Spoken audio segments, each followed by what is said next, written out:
श्री साईं सच्चरित्र सप्ताह पारायण डे 3। ओम श्री साईनाथाय नमः। ओम साईं राम। श्री साईं सच्चरित्र अध्याय 14। नांदेड़ के रतनजी वाड़िया संत मौला साहेब दक्षिणा में मानसा। श्री साईं बाबा के वचनों और कृपा द्वारा किस प्रकार असाध्य रोग भी निर्मूल हो गए, इसका वर्णन पिछले अध्याय में किया जा चुका है। अब बाबा ने किस प्रकार रतनजी वाड़िया को अनुग्रहित किया तथा किस प्रकार उन्हें पुत्र रत्न की प्राप्ति हुई, इसका वर्णन इस अध्याय में होगा। इस संत की जीवनी सर्व प्रकार से प्राकृतिक और मधुर है। उनके अन्य कार्य भी जैसे भोजन, चलना फिरना तथा स्वाभाविक अमृतोपदेश बड़े ही मधुर हैं। वे आनंद के अवतार हैं। इस परमानंद का उन्होंने अपने भक्तों को भी रसास्वादन कराया और इसलिए उन्हें उनकी चिर स्मृति बनी रही। भिन्न भिन्न प्रकार के कर्म और कर्तव्यों की अनेक कथाएं भक्तों को उनके द्वारा प्राप्त हुई, जिससे वे सत्व मार्ग का अवलंबन करें और वे सदैव जागरूक रहकर अपने जीवन का परम लक्ष्य आत्मा अनुभूति या ईश्वर दर्शन अवश्य प्राप्त करें। पिछले जन्मों के शुभ कर्मों के फल स्वरूप ही यह देह प्राप्त हुई है और उसकी सार्थकता तभी है जब उसकी सहायता से हम इस जीवन में भक्ति और मोक्ष प्राप्त कर सकें। हमें अपने अंत और जीवन के लक्ष्य के हेतु सदैव सावधान तथा तत्पर रहना चाहिए। यदि तुम नित्य श्री साईं की लीलाओं का श्रवण करोगे तो तुम्हें उनका सदैव दर्शन होता रहेगा। दिन रात उनका हृदय में समर्पण करते रहो। इस प्रकार आचरण करने से मन की चंचलता शीघ्र नष्ट हो जाएगी। यदि इसका निरंतर अभ्यास किया गया तो तुम्हें चैतन्य घन से अभिन्नता प्राप्त हो जाएगी। नांदेड़ के रतन जी। अब हम इस अध्याय की मूल कथा का वर्णन करते हैं। नांदेड़ निजाम रियासत में रतन जी शाहपुर जी वाड़िया नामक एक प्रसिद्ध व्यापारी रहते थे। उन्होंने व्यापार में यथेष्ट धनराशि संग्रह कर ली थी। उनके पास अतुलनीय संपत्ति, खेत और चरोहर तथा कई प्रकार के पशु, घोड़े, गधे, खच्चर आदि और गाड़ियां भी थी। वे अत्यंत भाग्यशाली थे। यद्यपि बाह्य दृष्टि से वे अधिक सुखी और संतुष्ट प्रतीत होते थे, परंतु यथार्थ में वे वैसे न थे। विधाता की रचना कुछ ऐसी ही विचित्र है कि संसार में पूर्ण सुखी कोई नहीं, और धनाढ्य रतन जी भी इसके अपवाद न थे। वे परोपकारी तथा दानशील थे। वे दीनों को भोजन और वस्त्र वितरण करते तथा सभी लोगों के अनेक प्रकार से सहायता किया करते थे। उन्हें लोग अत्यंत सुखी समझते थे, किंतु दीर्घ काल तक संतान न होने के कारण उनके हृदय में दुख अधिक था। जिस प्रकार प्रेम तथा भक्ति रहित कीर्तन, वाद्य रहित संगीत, यज्ञोपवीत रहित ब्राह्मण, व्यवहारिक ज्ञान रहित कलाकार, पश्चाताप रहित तीर्थ यात्रा और कंठमाला, मंगलसूत्र रहित अलंकार उत्तम प्रतीत नहीं होते, उसी प्रकार संतान रहित गृहस्थ का घर भी सूना ही रहता है। रतन जी सदैव इसी चिंता में निमग्न रहते थे। वे मन ही मन कहते, क्या ईश्वर की कभी मुझ पे दया न होगी? क्या मुझे कभी पुत्र की प्राप्ति नहीं होगी? इसके लिए वे सदैव उदास रहते थे। उन्हें भोजन से भी अरुचि हो गई। पुत्र की प्राप्ति कब होगी, यही चिंता उन्हें सदैव घेरे रहती थी। उनकी दासगणु महाराज पे दृढ़ निष्ठा थी। उन्होंने अपना हृदय उनके सम्मुख खोल दिया। तब उन्होंने श्री साईं समर्थ की शरण जाने और उनसे संतान प्राप्ति के लिए प्रार्थना करने का परामर्श दिया। रतन जी को भी यह विचार रुचिकर प्रतीत हुआ और उन्हें शिरडी जाने का निश्चय किया। कुछ दिनों के उपरांत वे शिरडी आए और बाबा के दर्शन कर उनके चरणों पर गिरे। उन्होंने एक सुंदर हार बाबा को पहनाकर बहुत से फल फूल भेंट किए। तत्पश्चात आदर सहित बाबा के पास बैठकर इस प्रकार प्रार्थना करने लगे। अनेक आपत्तिग्रस्त लोग आपके पास आते हैं और आप उनके कष्ट तुरंत दूर कर देते हैं। यही कीर्ति सुनकर मैं भी बड़ी आशा से आपके श्री चरणों में आया हूँ। मुझे बड़ा भरोसा हो गया है, कृपया मुझे निराश ना करें। श्री साईं बाबा ने उनसे 5 रुपये दक्षिणा मांगी, जो वे देना ही चाहते थे, परंतु बाबा ने पुनः कहा, मुझे तुमसे 3 रुपये 14 आने पहले ही प्राप्त हो चुके हैं, इसलिए केवल शेष रुपये ही दो। यह सुन के रतन जी असमंजस में पड़ गए। बाबा के कथन का अभिप्राय उनकी समझ में न आया। वे सोचने लगे कि ये शिरडी आने का मेरा प्रथम ही अवसर है और यह बड़े आश्चर्य की बात है कि इन्हें 3 रुपये 14 आने पहले ही प्राप्त हो चुके हैं। वे यह पहली हल न कर सके। वे बाबा के चरणों के पास ही बैठे रहे और उन्हें दक्षिणा अर्पित कर दी। उन्होंने अपने आगमन का हेतु बतलाया और पुत्र प्राप्ति की प्रार्थना करने लगे। बाबा को दया आ गई। वे बोले, चिंता त्याग दो, अब तुम्हारे दुर्दिन समाप्त हो गए हैं। इसके बाद बाबा ने उदी देकर अपना वरद हस्त उनके मस्तक पे रखकर कहा, अल्लाह तुम्हारी इच्छा पूरी करेगा। बाबा की अनुमति प्राप्त कर रतन जी नांदेड़ लौट आए और शिरडी में जो कुछ हुआ उसे दासगणों को सुनाया। रतन जी ने कहा, सब कार्य ठीक ही रहा, बाबा के शुभ दर्शन हुए, उनका आशीर्वाद और प्रसाद भी प्राप्त हुआ, परंतु वहाँ की एक बात समझ में नहीं आई। वहाँ पे बाबा ने कहा था कि मुझे 3 रुपये 14 आने पहले ही प्राप्त हो चुके हैं, कृपया समझाइए कि इसका क्या अर्थ है। इससे पूर्व मैं शिरडी कभी भी नहीं गया। फिर बाबा को ये रुपए कैसे प्राप्त हुए जिसका उन्होंने उल्लेख किया। दासगणों के लिए भी यह एक पहेली ही थी। बहुत दिनों तक वे इस पर विचार करते रहे। कई दिनों के पश्चात उन्हें स्मरण हुआ कि कुछ दिन पहले रतन जी ने एक यवन संत मौला साहेब को अपने घर आतिथ्य के लिए निमंत्रित किया था तथा उसके निमित्त उन्होंने कुछ धन व्यय किया था। मौली साहब नांदेड़ के एक प्रसिद्ध संत थे जो कूली का कार्य किया करते थे। जब रतन जी ने शिरडी जाने का निश्चय किया, उसके कुछ दिन पूर्व ही मौला साहब अनायास ही रतन जी के घर आए। रतन जी उनसे अच्छी तरह परिचित थे तथा उनसे प्रेम करते थे, इसलिए उनके सत्कार में उन्होंने एक छोटे से जलपान की व्यवस्था भी की थी। दासगणों ने रतन जी से आतिथ्य के खर्च की सूची मांगी और यह जानकर सबको आश्चर्य हुआ कि खर्चा 3 रुपये 14 आने ही हुआ था, न इससे कम था और अधिक। सबको बाबा की त्रिकालिकता विदित हो गई। यद्यपि वे शिरडी में विराजमान थे, परंतु शिरडी के बाहर क्या हो रहा था इसका उन्हें पूरा पूरा ज्ञान था। यथार्थ में बाबा भूत भविष्य और वर्तमान के पूर्ण ज्ञाता और प्रत्येक आत्मा तथा हृदय के साथ संबंध थे। अन्यथा मौला साहेब के स्वागतार्थ खर्च की गई रकम बाबा को कैसे विदित हो सकती थी। रतन जी इस उत्तर से संतुष्ट हो गए और उनकी साईं चरणों में प्रगाढ़ प्रीति हो गई। उपयुक्त समय पर उनके यहाँ एक पुत्र का जन्म हुआ, जिससे उनके हर्ष का पारावार न रहा। कहते हैं कि उनके यहाँ 12 संतानें हुई, जिसमें से केवल 4 शेष रही। इस अध्याय के नीचे लिखा है कि बाबा ने राव बहादुर हरि विनायक साठे को उनकी पहली पत्नी की मृत्यु के पश्चात दूसरा ब्याह करने पर पुत्र रत्न की प्राप्ति बतलाई। राव बहादुर साठे ने द्वितीय विवाह किया। प्रथम 2 कन्याएं हुई, जिससे वे बड़े निराश हुए, परंतु तृतीय बार पुत्र प्राप्त हुआ। इस तरह बाबा के वचन सत्य निकले और वे संतुष्ट हो गए। दक्षिणा में मानसा। दक्षिणा के संबंध में कुछ अन्य बातों का निरूपण कर हम यह अध्याय समाप्त करेंगे। यह तो विदित है कि जो लोग बाबा के दर्शन को आते थे उनसे बाबा दक्षिणा लिया करते थे। यहाँ किसी को भी शंका उत्पन्न हो सकती थी कि जब बाबा फकीर और पूर्ण विरक्त थे तो उनका उस प्रकार दक्षिणा ग्रहण करना और कांचन को महत्व देना क्या उचित था। अब इस प्रश्न पर हम विस्तृत रूप से विचार करेंगे। बहुत काल तक बाबा अपने भक्तों से कुछ स्वीकार नहीं करते थे। वे जली हुई दिया सलाइयाँ एकत्रित कर अपनी जेब में भर लेते थे। चाहे भक्त हो या कोई और, वे कभी किसी से कुछ नहीं मांगते थे। यदि किसी ने उनके सामने 1 पैसा रख दिया तो इसे स्वीकार करके उससे तंबाकू अथवा तेल आदि खरीद लिया करते थे। वे प्राय बीड़ी या चिल्लम पिया करते थे। कुछ लोगों ने सोचा कि बिना कुछ भेंट किए संतों के दर्शन उचित नहीं, इसलिए बाबा के सामने पैसे रखने लगे। यदि 1 पैसा होता तो वे इसे जेब में रख लेते थे और यदि 2 पैसे हुए तो तुरंत उसमें से 1 पैसा वापस कर देते थे। जब बाबा की कीर्ति दूर दूर तक फैली और लोगों के झुंड बाबा के दर्शनार्थ आने लगे, तब बाबा ने उनसे दक्षिणा लेना आरंभ कर दिया। श्रुति कहती है कि स्वर्ण मुद्रा के अभाव में भगवत पूजन भी अपूर्ण है। अतः जब ईश्वर पूजन में मुद्रा आवश्यक है तो फिर संत पूजन में क्यों न हो। इसलिए शास्त्रों में कहा है कि ईश्वर, राजा, संत या गुरु के दर्शन अपनी सामर्थ्य अनुसार बिना कुछ अर्पण किए कभी न करना चाहिए। उन्हें क्या भेंट दी जाए, अधिकतर मुद्रा या धन। इस संबंध में उपनिषदों में वर्णित नियमों का अवलोकन करें। बृहदारण्यक उपनिषद में बताया गया है कि दक्ष प्रजापति ने देवता, मनुष्य, राक्षसों के सामने एक अक्षर द का उच्चारण किया। देवताओं ने इसका अर्थ लगाया कि उन्हें दम अर्थात आत्मनियंत्रण का अभ्यास करना चाहिए।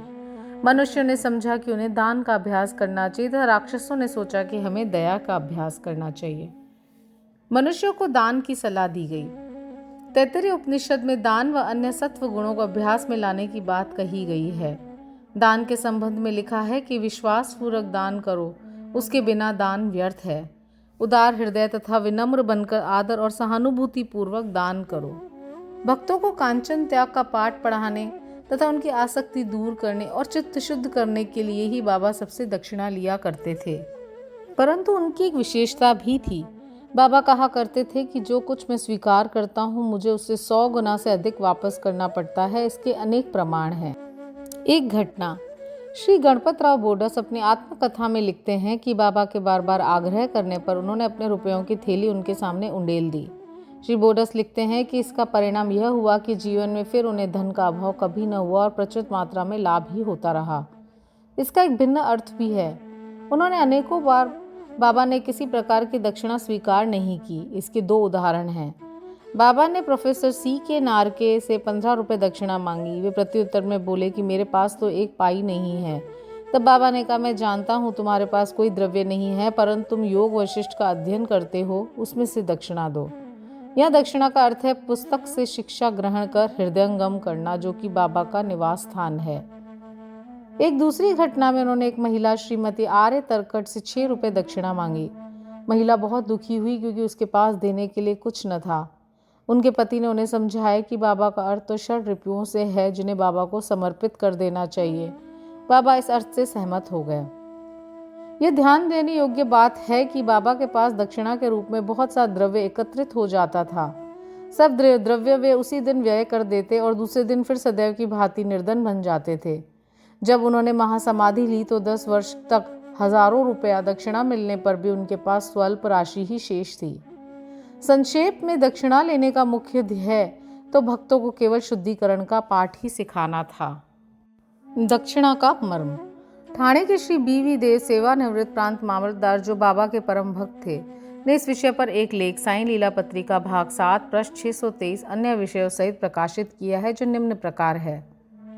बाबा प्रत्येक से दक्षिणा नहीं लेते थे। यदि बाबा के बिना मांगे किसी ने दक्षिणा भेंट की तो वे कभी स्वीकार कर देते थे और कभी अस्वीकार भी कर देते थे। वे केवल भक्तों से ही कुछ मांग करते थे। उन्होंने उन लोगों से कभी कुछ नहीं मांगा जो सोचते थे कि बाबा के मांगने पे दक्षिणा देंगे। यदि किसी ने उनकी इच्छा के विरुद्ध दक्षिणा दे दी तो वे वहां से उसे उठाने को कह देते थे। स्त्री और बालकों से भी वे दक्षिणा ले लेते थे। उन्होंने सभी धनाढ्यों या निर्धनों से कभी दक्षिणा नहीं मांगी। बाबा के मांगने पर जिन्होंने दक्षिणा न दी उनसे वे कभी क्रोधित नहीं हुए। यदि किसी मित्र द्वारा उन्हें दक्षिणा भिजवाई गई होती और उसका उसे स्मरण न रहता तो बाबा किसी न किसी प्रकार उसे स्मरण कराकर वह दक्षिणा ले लेते थे। कुछ अवसरों पर वे दक्षिणा की राशि में से कुछ अंश लौटा भी देते और देने वालों को संभाल कर रखने या पूजन में रखने के लिए कह देते थे। इससे दाता या भक्त को बहुत लाभ पहुंचता था। यदि किसी ने अपनी इच्छित राशि से अधिक भेंट की तो वे अधिक राशि लौटा देते थे। किसी किसी से तो वे उसकी इच्छित राशि से भी अधिक मांग कर बैठते थे और यदि उसके पास नहीं होती थी तो दूसरे से उधार लेने या दूसरों से मांगने को भी कहते थे। किसी किसी से तो दिन में 3-4 बार दक्षिणा मांगा करते थे। दक्षिणा में एकत्रित राशि में से बाबा अपने लिए बहुत थोड़ा खर्च किया करते थे, जैसे चिल्लम पीने की तंबाकू और धुनी के लिए लकड़ियां मोल लेने के लिए आदि। शेष अन्य व्यक्तियों को विभिन्न राशियों में भिक्षा स्वरूप दे देते थे। शिरडी संस्थान की समस्त सामग्रियां राधा कृष्ण माई की प्रेरणा से ही धनी भक्तों ने एकत्रित की थी। अधिक मूल्य वाले पदार्थ लाने वालों से बाबा अति क्रोधित हो जाते और अपशब्द कहने लगते थे। उन्होंने श्री नाना साहेब चांदोरकर से कहा कि मेरी संपत्ति केवल एक कॉपिन और टमरेल है। लोग बिना ही कारण मूल्यवान पदार्थ लाके मुझे दुखित करते हैं। कामिनी और कांचन मार्ग में 2 मुख्य बाधाएं हैं और बाबा ने इसके लिए 2 पाठशालाएं खोली थी, यथा दक्षिणा ग्रहण करना और राधा कृष्ण माई के यहाँ भेजना। इस बात की परीक्षा करने के लिए कि क्या उनके भक्तों ने इन आसक्तियों से छुटकारा पा लिया है या नहीं। इसलिए जब कोई आता तो वे उनसे दक्षिणा मांगते और उनसे शाला में राधा कृष्ण माई के घर जाने को कहते। यदि वे इन परीक्षाओं में उत्तीर्ण हो गए, अर्थात यह सिद्ध हुआ कि वे कामिनी और कांचन की आसक्ति से विरक्त हैं, तो बाबा की कृपा और आशीर्वाद से उनकी आध्यात्मिक उन्नति निश्चय ही हो जाती थी। श्री देव ने गीता और उपनिषद से घटनाएं उद्धृत की है कि किसी तीर्थ स्थान में किसी पूज्य संत को दिया हुआ दान दाता को बहुत कल्याणकारी होता है। बाबा के भक्तों को शिरडी और शिरडी के प्रमुख देवता साईं बाबा से पवित्र है ही क्या। श्री सद्गुरु साईनाथार्पण मस्तु। शुभम भवतु। ओम साई राम। ओम श्री साईनाथाय नमः। ओम साई राम। श्री साई सचरित्र अध्याय 15। नारदीय कीर्तन पद्धति। श्री चोलकर की शक्कर रहित चाय 2 छिपकलियां। पाठकों को स्मरण होगा कि 6ठे अध्याय के अनुसार शिरडी में रामनवमी उत्सव मनाया जाता था। ये कैसे प्रारंभ हुआ और पहले वर्ष इस अवसर पर कीर्तन करने के लिए एक अच्छे हरिदास के मिलने में क्या क्या कठिनाई हुई, इसका भी वर्णन वहाँ किया गया है। इस अध्याय में दासगणों की कीर्तन पद्धति का वर्णन होगा। नारदीय कीर्तन पद्धति। बहुधा हरिदास कीर्तन करते समय एक लंबा अंगरखा और पूरी पोशाक पहनते हैं। वे सिर पर फेंटा या साफा बांधते हैं और एक लंबा कोट तथा भीतर कमीज, कंधे पर गमछा और सदैव की भांति एक लंबी धोती पहनते हैं। एक बार गांव में कीर्तन के लिए जाते हुए दासगणों भी उपयुक्त रीति से सज धज कर बाबा को प्रणाम करने पहुंचे। बाबा उन्हें देखते ही कहने लगे, अच्छा दूल्हा राजा, इस प्रकार बन ठन कर कहाँ जा रहे हो? उत्तर मिला, कीर्तन के लिए। बाबा ने पूछा कि कोट, गमछा और फेंटे, इन सब की आवश्यकता ही क्या है? इनको अभी मेरे सामने ही उतारो। इस शरीर पर इन्हें धारण करने की कोई आवश्यकता नहीं है। दासगणों ने उन वस्त्रों को कभी नहीं पहना। वे सदैव कमर से ऊपर अंग खुले रखकर, हाथ में करताल और गले में हार पहनकर ही कीर्तन किया करते थे। यह पद्धति यद्यपि हरिदासों द्वारा अपनाई गई पद्धति के अनुरूप नहीं है, परंतु फिर भी शुद्ध तथा पवित्र है।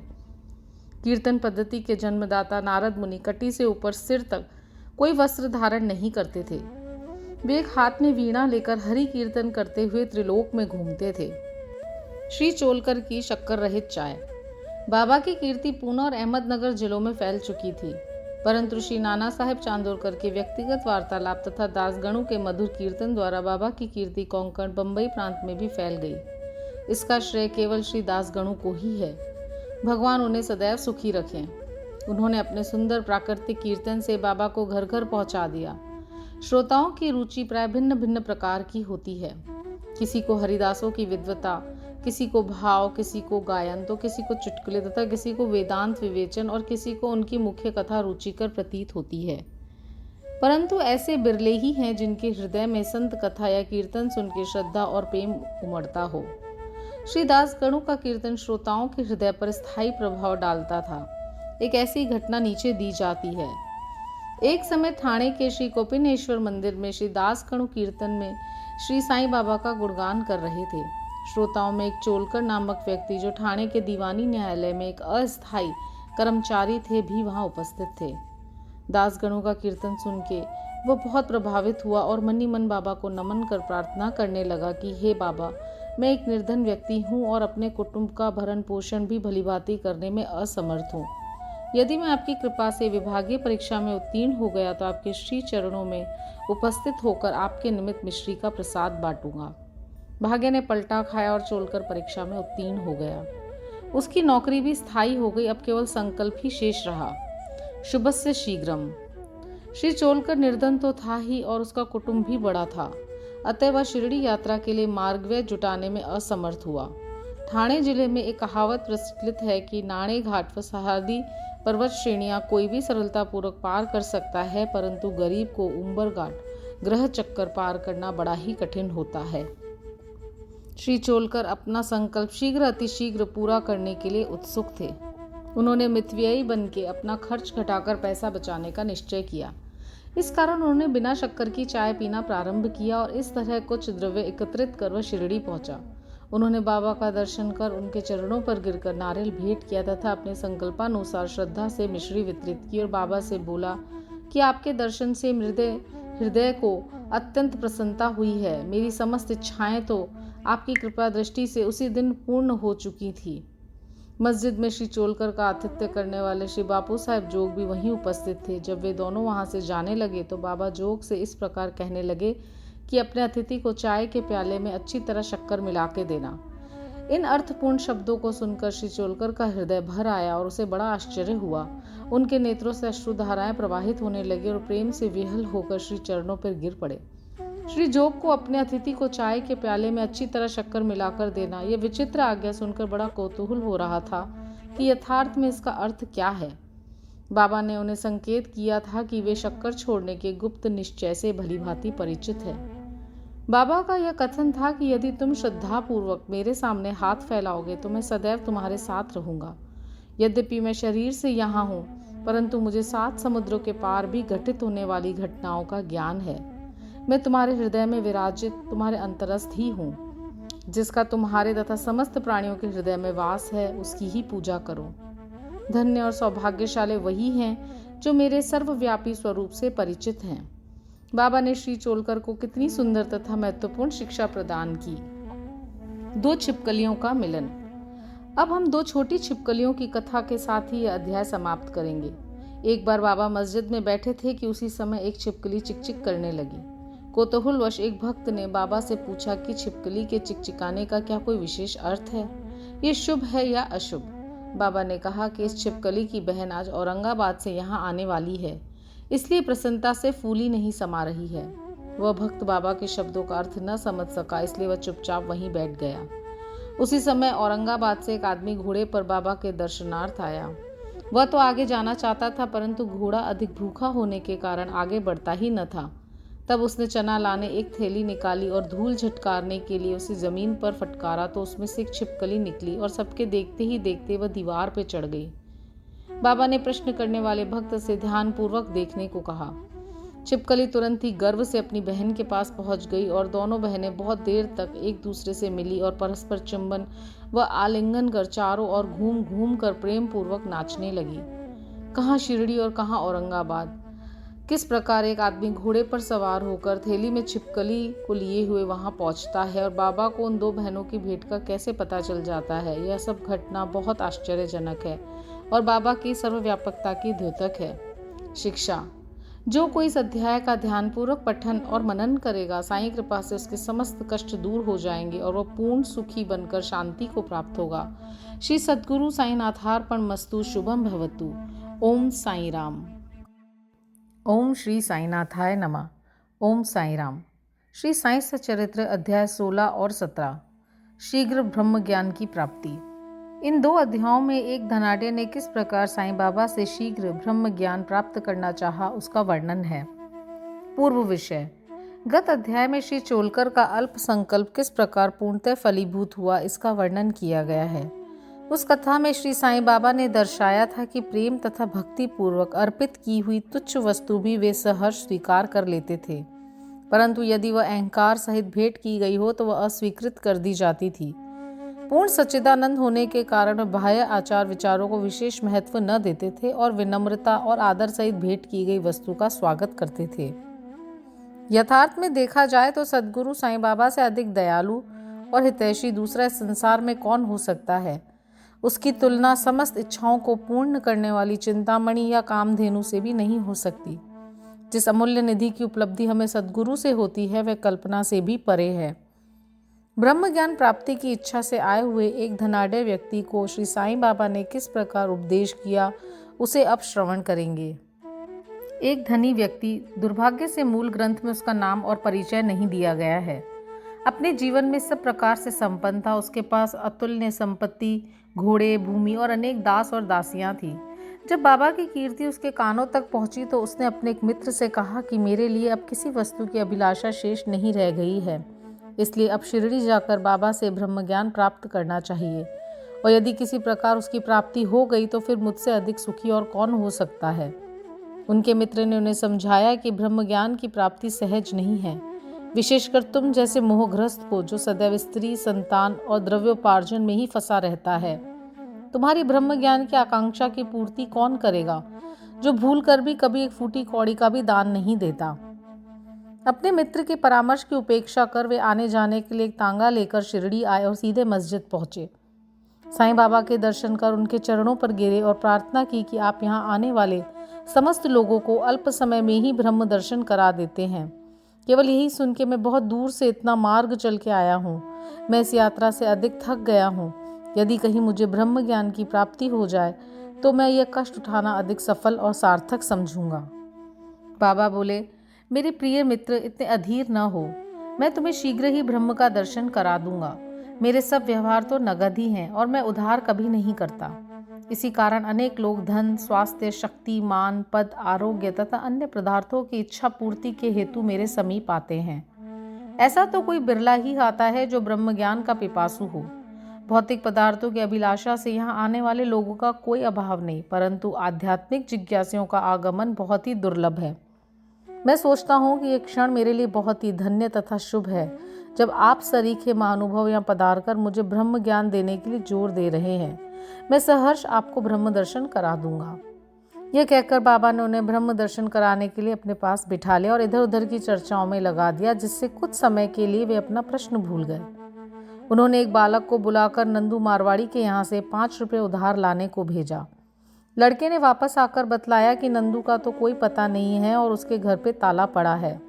फिर बाबा ने उसे दूसरे व्यापारी के यहाँ भेजा। इस बार भी लड़का रुपया लाने में असफल ही रहा। इस प्रयोग को 2-3 बार दोहराने पे भी उसका परिणाम पूर्ववत ही निकला। हमें ज्ञात ही है कि बाबा स्वयं सगुण ब्रह्म के अवतार थे। यह प्रश्न हो सकता है कि इस 5 रुपये सरी की तुच्छ राशि की यथार्थ में उन्हें आवश्यकता ही क्या थी और उसको प्राप्त करने के लिए इतना कठिन परिश्रम क्यों किया गया। उन्हें तो इसकी बिल्कुल आवश्यकता ही न थी। वे तो पूर्ण रीति से जानते होंगे कि नंदू जी घर पर नहीं है। यह नाटक तो उन्होंने केवल अन्वेषक के परीक्षार्थ ही रचा था। ब्रह्म जिज्ञासु महाशय जी के पास नोटों की अनेक गड्डियां थी और यदि वे सचमुच ही ब्रह्म ज्ञान के आकांक्षी होते तो इतने समय तक शांत न बैठते। जब बाबा व्यग्रता पूर्वक 5 रुपये उधार लाने के लिए बालक को यहाँ वहाँ दौड़ा रहे थे तो वे दर्शक बने ही न बैठे रहते। वे जानते थे कि बाबा अपने वचन पूर्ण कर इसका ऋण अवश्य चुकाएंगे। यद्यपि पाठक थोड़ा विचार करें कि ऐसा व्यक्ति बाबा से ब्रह्म ज्ञान, जो विश्व की अति श्रेष्ठ वस्तु है, उसकी प्राप्ति के लिए आया है। बाबा द्वारा इच्छित राशि बहुत अल्प थी, फिर भी वह स्वयं संकल्प करने में असमर्थ ही रहा और 5 रुपये उधार देने तक का भी साहस न कर सका। यदि बाबा से सचमुच कोई प्रेम करने वाला अन्य कोई व्यक्ति होता तो वह केवल दर्शक न बनकर तुरंत ही 5 रुपये दे देता, परंतु इन महाशय की दशा तो बिल्कुल विपरीत ही थी। उन्होंने न रुपए दिए न शांति बैठे, वरन वापस जल्द लौटने की तैयारी करने लगे और अधीर होकर बाबा से बोले कि अरे बाबा, कृपया मुझे शीघ्र ब्रह्म ज्ञान दो। बाबा ने उत्तर दिया, मेरे प्यारे मित्र, क्या इस नाटक से तुम्हारी समझ में कुछ नहीं आया? मैं तुम्हें ब्रह्म दर्शन कराने का ही तो प्रयत्न कर रहा था। संक्षेप में तात्पर्य यह है कि ब्रह्म का दर्शन करने के लिए 5 वस्तुओं का त्याग करना पड़ता है। 5 प्राण, 5 इंद्रियां, मन, बुद्धि तथा अहंकार। यह हुआ ब्रह्म ज्ञान। आत्मा अनुभूति का मार्ग भी उसी प्रकार है जिस प्रकार तलवार की धार पर चलना। श्री साईं बाबा ने फिर इस विषय पर विस्तृत वक्तव्य दिया, जिसका सारांश यह है। ब्रह्म ज्ञान या आत्मा अनुभूति की योग्यताएं। सामान्य मनुष्यों को प्राय अपने जीवन काल में ब्रह्म के दर्शन नहीं होते। उनकी प्राप्ति के लिए कुछ योग्यताओं का होना भी नितांत आवश्यक है। नंबर 1, मुमुक्षुत्व, मुक्ति की तीव्र उत्कंठा। जो सोचता है कि मैं बंधन में हूँ और इस बंधन से मुक्त होना चाहता हूँ और इस ध्येय की प्राप्ति के लिए उत्सुकता और दृढ़ संकल्प से प्रयत्न करता रहे तथा प्रत्येक परिस्थिति का सामना करने को तैयार रहे, वही इस आध्यात्मिक मार्ग पर चलने योग्य है। नंबर 2, विरक्ति, लोक परलोक के समस्त पदार्थों से उदासीनता का भाव। ऐहिक वस्तुएं, लाभ और प्रतिष्ठा जो कि कर्मजन्य हैं, जब तक इनसे उदासीनता उत्पन्न न होगी तब तक उसे आध्यात्मिक जगत में प्रवेश करने का अधिकार नहीं। नंबर 3, अंतर्मुखता। ईश्वर ने हमारी इंद्रियों की रचना ऐसे की है कि उनकी स्वाभाविक वृत्ति सदैव बाहर की ओर आकृष्ट करती है और हमें सदैव बाहर का ही ध्यान रहता है, न कि अंतर का। जो आत्मदर्शन और दैविक जीवन के इच्छुक हैं, उन्हें अपनी दृष्टि अंतर्मुखी बनाकर अपने आप में ही होना चाहिए। नंबर 4, पाप से शुद्धि। जब तक मनुष्य दुष्टता त्याग कर दुष्कर्म करना नहीं छोड़ता, तब तक न तो उसे पूर्ण शांति ही मिलती है, न ही मन स्थिर होता है। वह मात्र बुद्धि बल द्वारा ज्ञान लाभ कदापि अर्जित नहीं कर सकता। नंबर 5, उचित आचरण। जब तक मनुष्य सत्यवादी, त्यागी और अंतर्मुखी बनकर ब्रह्मचर्य व्रत का पालन करते हुए जीवन व्यतीत नहीं करता, तब तक उसे आत्म उपलब्धि संभव नहीं। नंबर 6, सार वस्तु ग्रहण करना। 2 प्रकार की वस्तुएं हैं, नित्य और अनित्य। पहली आध्यात्मिक विषयों से संबंधित तथा दूसरी सांसारिक विषयों से। मनुष्य को इन दोनों का सामना करना पड़ता है। उसे विवेक द्वारा किसी एक का चुनाव करना पड़ता है। विद्वान पुरुष अनित्य से नित्य को श्रेयस्कर मानते हैं, परंतु जो मूढ़मती हैं वे आसक्तियों के वशीभूत होकर अनित्य को ही श्रेष्ठ जानकर उस पर आचरण करते हैं।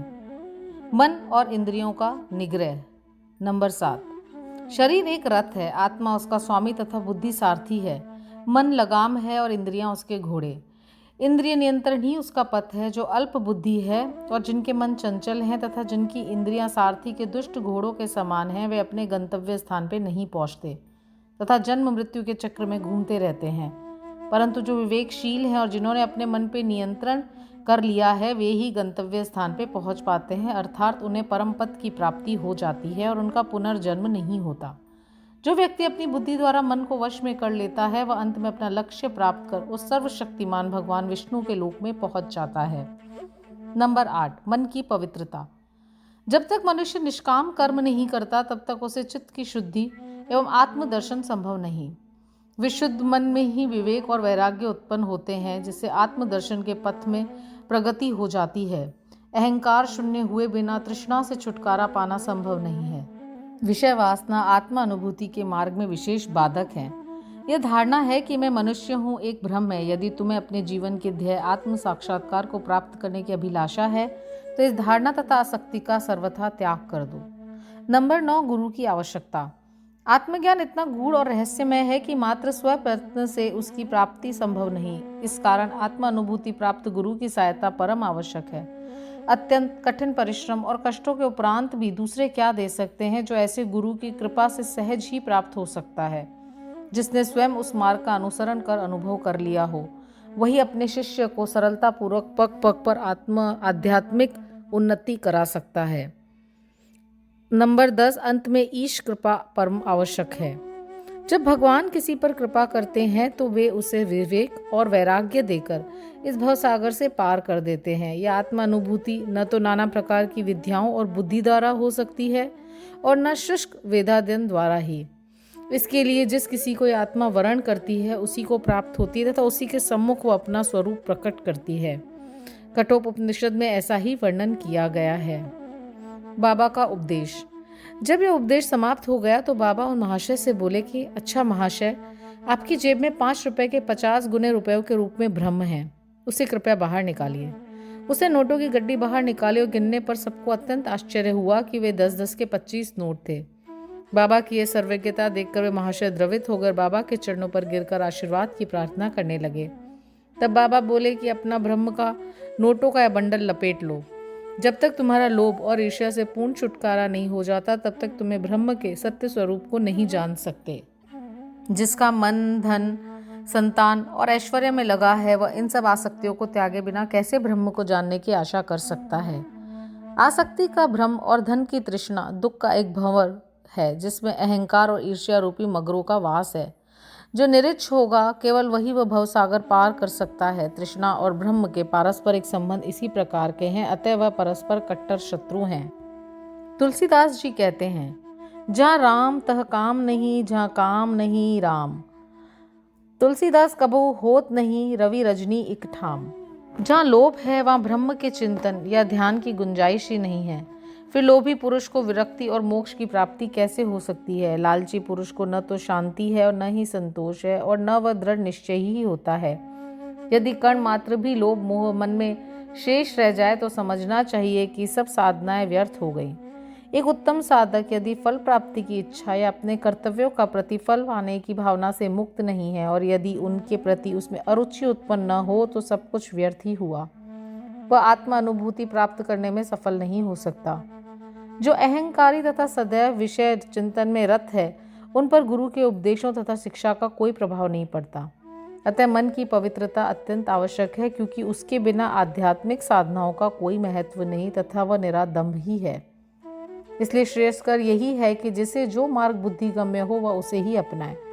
मेरा खजाना पूर्ण है और मैं प्रत्येक की इच्छा अनुसार उसकी पूर्ति कर सकता हूँ, परंतु मुझे पात्र की योग्यता और अयोग्यता का भी ध्यान रखना पड़ता है।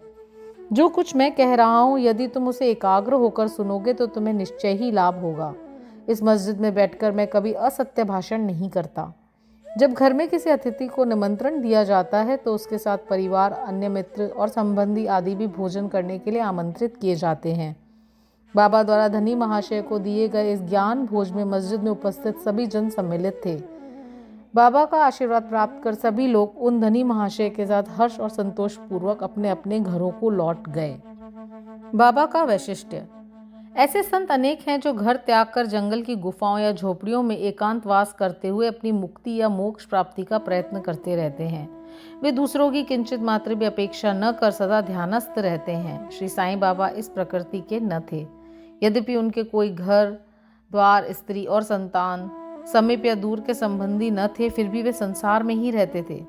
वे केवल 4-5 घरों से भिक्षा लेकर सदा नीम वृक्ष के नीचे निवास करते तथा समस्त सांसारिक व्यवहार करते रहते थे। इस विश्व में रहकर किस प्रकार आचरण करना चाहिए इसकी भी वे शिक्षा देते थे। ऐसे साधु या संत प्राय बिरले ही होते हैं जो स्वयं भगवत प्राप्ति के पश्चात लोगों के कल्याणार्थ प्रयत्न करें।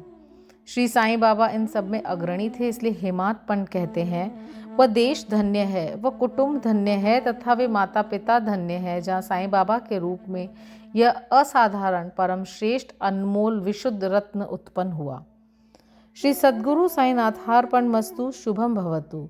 ओम साई राम। ओम श्री साईनाथाय नमः। ओम साई राम। श्री साई सच्चरित्र अध्याय 18 और 19। श्री हेमादपंत पर बाबा की कृपा कैसे हुई, श्री साठे और श्रीमती देशमुख की कथा, आनंद प्राप्ति के लिए उत्तम विचारों को प्रोत्साहन, उपदेश में नवीनता, निंदा संबंधी उपदेश और परिश्रम के लिए मजदूरी। ब्रह्म ज्ञान हेतु लालायित एक धनी व्यक्ति के साथ बाबा ने किस प्रकार व्यवहार किया, इसका वर्णन हेमादपंत ने गत 2 अध्यायों में किया है।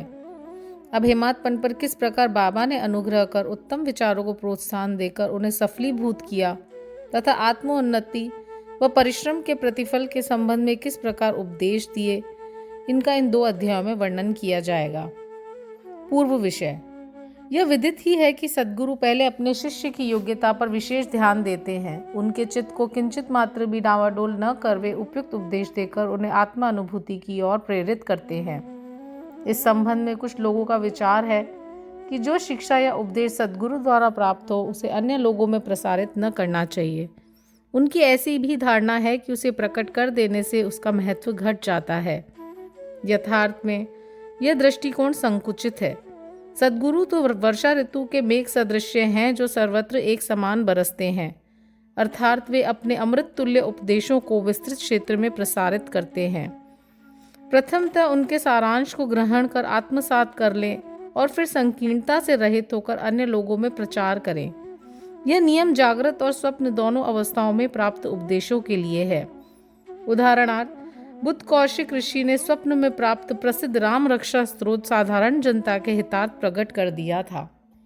जिस प्रकार एक दयालु माता बालक के उपचारणार्थ कड़वी औषधि का बलपूर्वक प्रयोग करती है, उसी प्रकार श्री साईं बाबा भी अपने भक्तों के कल्याणार्थ ही उपदेश दिया करते थे। वे अपनी पद्धति गुप्त न रखकर पूर्ण स्पष्टता को ही अधिक महत्व देते थे।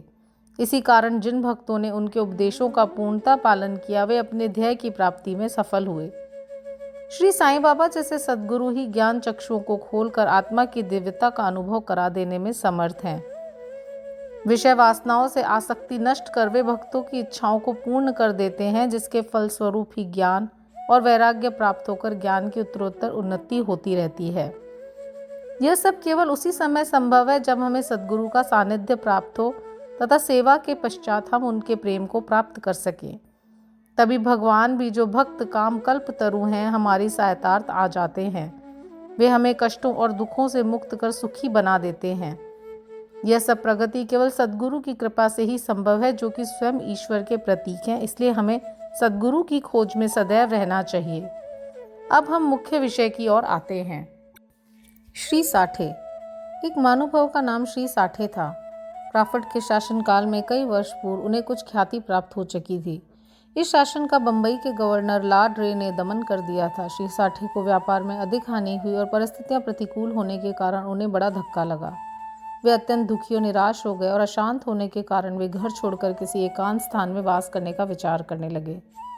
बहुधा मनुष्यों को ईश्वर की स्मृति आपत्ति काल तथा दुर्दिनों में ही आती है और उनका विश्वास भी ईश्वर की ओर ऐसे ही समय में बढ़ जाता है। तभी वे कष्टों के निवारणार्थ उनसे प्रार्थना करने लगते हैं। यदि उनके पाप कर्म शेष न रहे हों तो भगवान भी उनकी भेंट किसी संत से करा देते हैं, जो उनके कल्याणार्थ ही उचित मार्ग का निर्देश कर देते हैं। ऐसा ही श्री साठे के साथ भी हुआ। उनके एक मित्र ने उन्हें शिरडी जाने की सलाह दी, जहां मन की शांति प्राप्त करने और इच्छा पूर्ति के निमित्त देश के कोने कोने से लोगों के झुंड आते थे। उन्हें ये विचार अति रुचिकर प्रतीत हुआ और सन 1917 में वे शिरडी गए। बाबा के सनातन पूर्ण ब्रह्म स्वयं दीप्तिमान निर्मल विशुद्ध स्वरूप के दर्शन करके उनके मन की व्यग्रता नष्ट हो गई और मन शांत एवं स्थिर हो गया। उन्होंने सोचा कि गत जन्मों के संचित शुभ कर्मों के फलस्वरूप ही आज मैं श्री साईं बाबा के पवित्र चरणों तक पहुंचने में समर्थ हो सका हूँ। श्री साठे दृढ़ संकल्प के व्यक्ति थे, इसलिए उन्होंने शीघ्र ही गुरु चरित्र का पारायण प्रारंभ कर दिया। जब 1 सप्ताह में ही चरित्र की प्रथम आवृत्ति समाप्त हो गई, तब बाबा ने उसी रात्रि को उन्हें एक स्वप्न दिया, जो इस प्रकार है। बाबा अपने हाथ में चरित्र लिए हुए हैं और श्री साठे को कोई विषय समझा रहे हैं तथा श्री साठे सम्मुख बैठे ध्यानपूर्वक श्रवण कर रहे हैं। जब उनकी निद्रा भंग हुई तो स्वप्न को स्मरण कर वे बहुत प्रसन्न हुए। उन्होंने विचार किया कि बाबा की अत्यंत कृपा है जो इस प्रकार अचेतनावस्था में पड़े हुए को जागृत कर उन्हें गुरु चरित्र का अमृतपान करने का अवसर प्रदान करते हैं। उन्होंने स्वप्न श्री काका साहेब दीक्षित को सुनाया और श्री साईं बाबा के पास प्रार्थना करने को कहा कि इसका यथार्थ अर्थ क्या है और क्या एक सप्ताह का पारायण ही मेरे लिए पर्याप्त है अथवा उसे पुनः प्रारंभ करूं। श्री काका साहेब दीक्षित ने उचित अवसर पाकर बाबा से पूछा कि हे देव, उस दृष्टांत से आपने श्री साठे को क्या उपदेश दिया है? क्या वे पारायण सप्ताह स्थगित कर दें? वे एक सरल हृदय भक्त हैं, इसलिए उनकी मनोकामना आप पूर्ण करें और हे देव, कृपा कर उन्हें एक स्वप्न का यथार्थ अर्थ भी समझा दें। तब बाबा बोले कि उन्हें गुरु चरित्र का एक सप्ताह और पारायण करना चाहिए। यदि वे ध्यान पूर्वक पाठ करेंगे तो उनका चित्त शुद्ध हो जाएगा और शीघ्र ही कल्याण होगा। ईश्वर भी प्रसन्न होकर उन्हें भवबंधन से मुक्त कर देंगे। इस अवसर पर श्री हेमाद पंत भी वहां उपस्थित थे और बाबा के चरण कमलों की सेवा कर रहे थे। बाबा के वचन सुन के उन्हें विचार आया कि साठे को केवल एक सप्ताह के पारायण से ही मनोवांछित फल की प्राप्ति हो गई, जबकि मैं गत 40 वर्षों से गुरु चरित्र का पारायण कर रहा हूँ जिसका कोई परिणाम अब तक न निकला। उनका केवल 7 दिनों का शिरडी निवास ही सफल हुआ और मेरा गत 7 वर्ष का सहवास क्या व्यर्थ हो गया। चातक पक्षी के समान मैं सदा उस कृपाघन की राह देखा करता हूँ जो मेरे ऊपर अमृत वर्षण करे। वे कब मुझे अपने उपदेश देने की कृपा करेंगे? ऐसा विचार उनके मस्तिष्क में आया ही था कि बाबा को सब ज्ञात हो गया। ऐसा भक्तों ने सदैव ही अनुभव किया है कि उनके समस्त विचारों को जानकर बाबा तुरंत कुविचारों का दमन कर उत्तम विचारों को प्रोत्साहित करते थे। हेमाद पंत का ऐसा विचार जान के बाबा ने तुरंत आज्ञा दी कि श्यामा के यहाँ जाओ और कुछ समय उनसे वार्तालाप कर 15 रुपये दक्षिणा ले आओ। बाबा को दया आ गई थी, इसी कारण उन्होंने ऐसी आज्ञा दी। उनकी अवज्ञा करने का साहस भी किसे था। श्री हेमाद पंत शीघ्र श्यामा के घर पहुंचे। उस समय पर श्यामा स्नान कर धोती पहन रहे थे। उन्होंने बाहर आकर हेमाद पंत से कहा कि आप यहाँ कैसे? जान पड़ता है आप मस्जिद से ही आ रहे हैं, तथा आप ऐसे व्यथित और उदास क्यों हैं? आप अकेले ही क्यों आए हैं? आइए बैठिए और थोड़ा विश्राम तो करिए, तब तक मैं पूजन आदि से निवृत्त हो जाऊं। तब तक आप कृपा करके पान आदि लें, इसके पश्चात ही हम और आप सुखपूर्वक वार्तालाप करें। ऐसा कहकर वो भीतर चले गए। दालान में बैठे बैठे हेमाद पंत की दृष्टि अचानक खिड़की पर रखी नाथ भागवत पर पड़ी। नाथ भागवत श्री एकनाथ द्वारा महाभागवत के 11वें स्कंद पे मराठी भाषा में की हुई एक टीका है।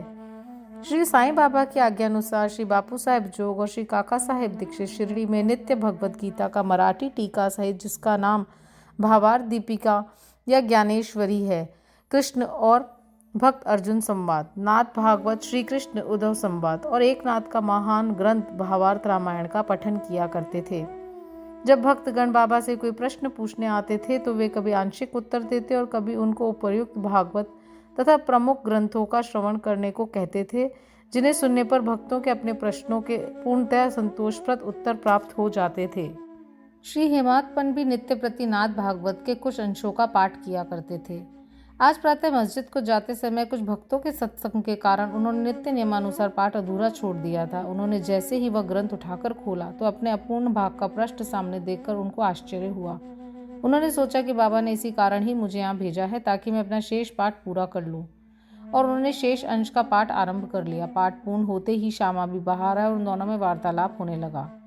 हेमाद पंत ने कहा कि मैं बाबा का एक संदेश लेकर आपके पास आया। उन्होंने मुझसे आपसे 15 रुपये दक्षिणा लाने तथा थोड़ी देर वार्तालाप कर आपको अपने साथ लेकर मस्जिद वापस आने की आज्ञा दी है। श्यामा आश्चर्य से बोले, मेरे पास तो एक फूटी कौड़ी भी नहीं, इसलिए आप रुपयों के बदले दक्षिणा में मेरे 15 नमस्कार ही ले जाओ। तब हेमाद पंत ने कहा, ठीक है, मुझे आपके 15 नमस्कार ही स्वीकार है। आइए अब हम कुछ वार्तालाप करें और कृपा कर बाबा की कुछ लीलाएं आप मुझे सुनाएं जिससे पाप नष्ट हो। श्यामा बोले, तो कुछ देर बैठो। इस ईश्वर बाबा की लीला अद्भुत है। कहाँ मैं एक अशिक्षित देहाती और कहाँ आप एक विद्वान। यहाँ आने के पश्चात तो आप बाबा की अनेक लीलाएं स्वयं देख चुके हैं, जिनका अब मैं आपके समक्ष कैसे वर्णन कर सकता हूँ। अच्छा, यह पान सुपारी तो खाओ, तब तक मैं कपड़े पहन लूँ। थोड़ी देर में श्यामा बाहर आया और फिर दोनों में इस प्रकार वार्तालाप होने लगा। श्यामा बोले, इस परमेश्वर बाबा की लीलाएं अगाध है, जिसका कोई पार नहीं। वे तो लीलाओं से अलिप्त रहकर सदैव विनोद किया करते हैं। इसे हम अज्ञानी जीव क्या समझ सकें? बाबा स्वयं ही क्यों नहीं कहते? आप सरीखे विद्वान को मुझ जैसे मूर्ख के पास क्यों भेजा है? उनकी ये कार्य प्रणाली ही कल्पना के परे है। मैं तो इस विषय में केवल इतना ही कह सकता हूँ कि वे लौकिक नहीं हैं। इस भूमिका के साथ ही साथ श्यामा ने कहा, अब मुझे एक स्मृति हो आई है जिसे मैं व्यक्तिगत रूप से जानता हूँ। जैसी भक्त की निष्ठा और भाव होता है, बाबा भी उसी प्रकार उनकी सहायता करते हैं। कभी कभी तो बाबा भक्त की कठिन परीक्षा लेकर ही उसे उपदेश दिया करते हैं। उपदेश शब्द सुनकर साठे के गुरु चरित्र पारायण की घटना का तत्काल स्मरण करके हेमात्पन को रोमांच हो आया। उन्होंने सोचा, कदाचित बाबा ने मेरे चित्त की चंचलता नष्ट करने के लिए ही मुझे यहाँ भेजा है।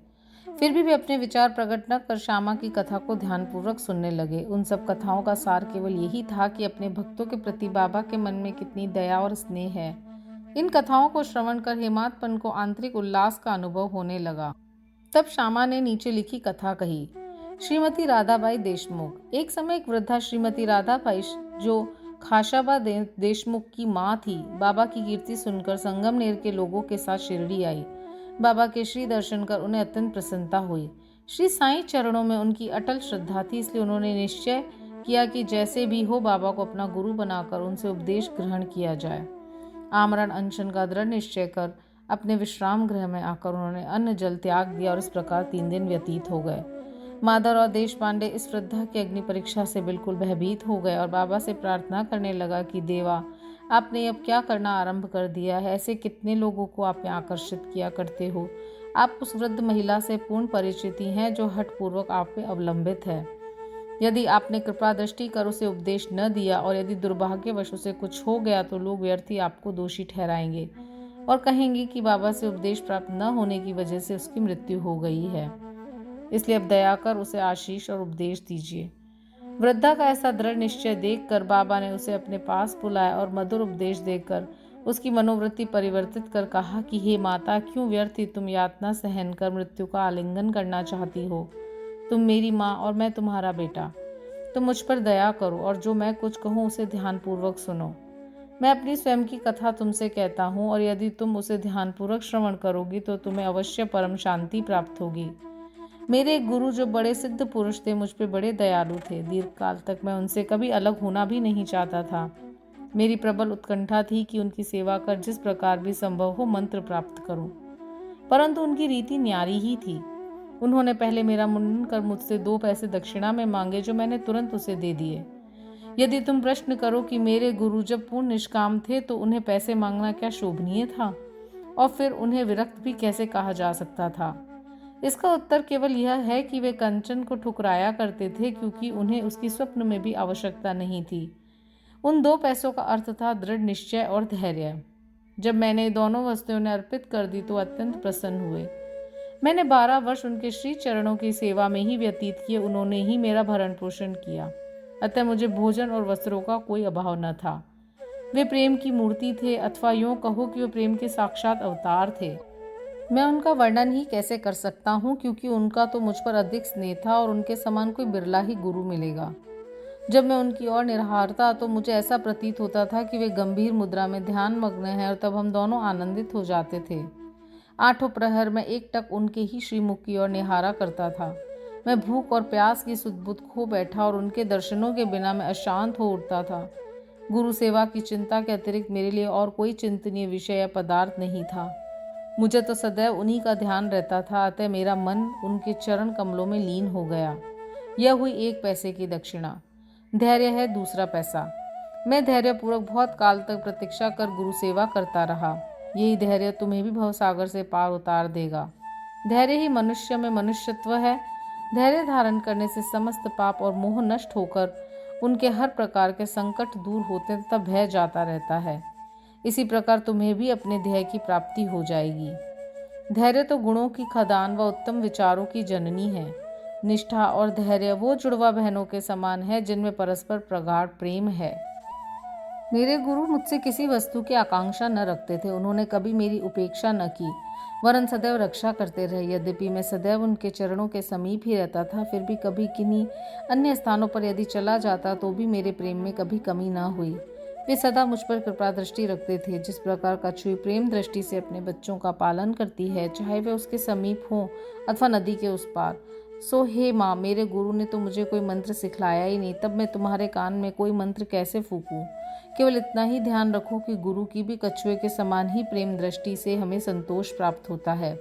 इस कारण व्यर्थ में किसी से उपदेश प्राप्त करने का प्रयत्न न करो। मुझे ही अपने विचारों तथा कर्मों का मुख्य ध्येय बना लो और तब तुम्हें निसंदेह ही परमार्थ की प्राप्ति हो जाएगी। मेरी और अन्य भाव से देखो तो मैं भी तुम्हारी और वैसे ही देखूंगा। इस मस्जिद में बैठकर मैं सत्य ही बोलूंगा कि किन्हीं साधना या शास्त्रों के अध्ययन की आवश्यकता नहीं, वरन केवल गुरु में विश्वास ही पर्याप्त है। पूर्ण विश्वास रखो कि गुरु ही करता है और वह धन्य है जो गुरु की महानता से परिचित हो, उसे हरि, हर और ब्रह्म त्रिमूर्ति का अवतार समझता है। इस प्रकार समझाने से वृद्ध महिला को सांत्वना मिली और उसने बाबा को नमन कर अपना उपवास त्याग दिया। यह कथा ध्यानपूर्वक एकाग्रता से श्रवण कर तथा उसके उपयुक्त अर्थ पर विचार कर हेमात्पन को बड़ा आश्चर्य हुआ। उनका हृदय भर आया, उन्हें रोमांच हो उठा। अत्यंत आनंद विभोर हो जाने से उनका कंठ रुंध गया और वे मुख से एक शब्द भी न बोल सके। उनकी ऐसी स्थिति देख श्यामा ने पूछा कि आप ऐसे स्तब्ध क्यों हो गए, बात क्या है? बाबा की तो इस प्रकार की लीला अगणित है जिनका वर्णन मैं किस मुख से करूं। ठीक उसी समय मस्जिद में घंटानाद होने लगा, जो कि मध्याह्न पूजन तथा आरती के आरंभ का द्योतक था। तब श्यामा और हेमात्पन भी शीघ्र ही मस्जिद की ओर चले। बापू साहब जोग ने पूजन आरंभ कर दिया था। स्त्रियां मस्जिद में ऊपर खड़ी थी और पुरुष वर्ग नीचे मंडप में। सब उच्च स्वर में वाद्यों के साथ साथ आरती गा रहे थे। तभी हेमात्पन का हाथ पकड़े हुए श्यामा भी ऊपर पहुंचे और बाबा के दाहिनी ओर तथा हेमात्पन बाबा के सामने बैठ गए। उन्हें देख बाबा ने श्यामा से लाई हुई दक्षिणा देने के लिए कहा। तब हेमात्पन ने उत्तर दिया कि रुपयों के बदले श्यामा ने मेरे द्वारा आपको 15 नमस्कार भेजे हैं तथा स्वयं ही यहाँ आके उपस्थित हो गए हैं। बाबा ने कहा, अच्छा ठीक है, तो अब मुझे बताओ कि तुम दोनों में आपस में किस प्रकार किस विषय पर वार्तालाप हुआ। तब घंटे, ढोल और सामूहिक गान की ध्वनि की चिंता न करते हुए हेमात्पन उत्कंठापूर्वक उन्हें वह वार्तालाप सुनाने लगे। बाबा भी सुनने को अति उत्सुक थे, इसलिए वे तकिया छोड़कर थोड़ा आगे झुक गए। हेमात्पन ने कहा कि वार्ता अति सुखदायी थी। विशेषकर उस वृद्ध महिला की कथा तो ऐसी अद्भुत थी कि जिसे श्रवण कर मुझे तुरंत ही विचार आया कि आपकी लीलाएं अगाध हैं और इस कथा की ही ओट में आपने मुझ पर विशेष कृपा की है। तब बाबा ने कहा, यह तो बड़ी ही आश्चर्यपूर्ण बात है। अब मेरी तुम पर कृपा कैसे हुई, इसका पूर्ण विवरण सुनाओ। कुछ काल पूर्व सुना वार्तालाप जो उनके हृदय पटल अंकित हो चुका था, वह सब उन्होंने बाबा को सुना दिया। वार्ता सुनकर बाबा अति प्रसन्न हो कहने लगे, क्या कथा से प्रभावित हो, इसका अर्थ भी तुम्हारी समझ में आया है? तब हेमात्पन ने उत्तर दिया, हाँ बाबा, आया तो है। उससे मेरे चित्त की चंचलता नष्ट हो गई है। अब यथार्थ में मैं वास्तविक शांति और सुख का अनुभव कर रहा हूँ तथा मुझे सत्य मार्ग का पता चल गया है। तब बाबा बोले, सुनो, मेरी पद्धति भी अद्वितीय है। यदि इस कथा का स्मरण रखोगे तो यह बहुत ही उपयोगी सिद्ध होगी। आत्मज्ञान प्राप्त करने के लिए ध्यान अत्यंत आवश्यक है और यदि तुम इसका निरंतर अभ्यास करते रहोगे तो कुप्रवृत्तियां शांत हो जाएगी। तुम्हें आसक्ति रहित होकर सदैव ईश्वर का ध्यान करना चाहिए जो सर्व प्राणियों में व्याप्त है, और जब इस प्रकार का मन एकाग्र हो जाएगा तो तुम्हें ध्येय की प्राप्ति हो जाएगी। मेरे निराकार सच्चिदानंद स्वरूप का ध्यान करो, जैसे कि तुम मुझे दिन रात यहाँ देखते हो। इस प्रकार तुम्हारी वृत्तियां केंद्रित हो जाएंगी तथा ध्याता, ध्यान और ध्येय का पृथकत्व नष्ट हो ध्याता चैतन्य से एकत्व को प्राप्त कर ब्रह्म के साथ अभिन्न हो जाएगा। कछुई नदी के इस किनारे पे रहती है और उसके बच्चे दूसरे किनारे पे। न वह उन्हें दूध पिलाती है और न ही हृदय से लगाती है, वरन केवल उसकी प्रेम दृष्टि से ही उनका भरण पोषण हो जाता है। छोटे बच्चे भी कुछ न करके केवल अपनी माँ का ही स्मरण करते रहते हैं। उन छोटे छोटे बच्चों पे कछुओं की केवल दृष्टि ही उन्हें अमृत तुल्य आहार और आनंद प्रदान करती है। ऐसा ही गुरु और शिष्य का भी संबंध है। बाबा ने ये अंतिम शब्द कही ही दे के आरती समाप्त हो गई और सबने उच्च स्वर से कहा, श्री सच्चिदानंद सद्गुरु साईनाथ महाराज की जय। प्रिय पाठकों, कल्पना करो कि हम सब भी उस समय उसी भीड़ और जय जयकार में सम्मिलित हैं। आरती समाप्त होने पर प्रसाद वितरण हुआ। बाबू साहब जो हमेशा की तरह आगे बढ़े और बाबा को नमस्कार कर मुट्ठी भर मिश्री का प्रसाद बाबा को दिया। यह मिश्री हेमात्पन को देकर वे बोले कि यदि तुम इस कथा को अच्छी तरह से सदैव स्मरण रखोगे तो तुम्हारी भी स्थिति इस मिश्री के समान मधुर होकर समस्त इच्छाएं पूर्ण हो जाएगी और तुम सुखी हो जाओगे। हेमात्पन ने बाबा को साष्टांग प्रणाम किया और स्तुति की कि प्रभु इसी प्रकार दया कर सदैव मेरी रक्षा करते रहो। तब बाबा ने आशीर्वाद देकर कहा कि इन कथाओं को श्रवण कर नित्य मनन तथा निध्यासन कर तत्व ग्रहण करो, तब तुम्हें ईश्वर का सदा स्मरण तथा ध्यान बना रहेगा और वह स्वयं तुम्हारे समक्ष अपने स्वरूप को प्रकट कर देगा। प्यारे पाठकों, हेमाद पंत को उस समय मिश्री का प्रसाद भली भांति मिला जो आज हमें इस कथा अमृत के पान करने का अवसर प्राप्त हुआ। आओ हम भी उस कथा का मनन करें तथा उसका सार ग्रहण कर बाबा की कृपा से स्वस्थ और सुखी हो जाएं।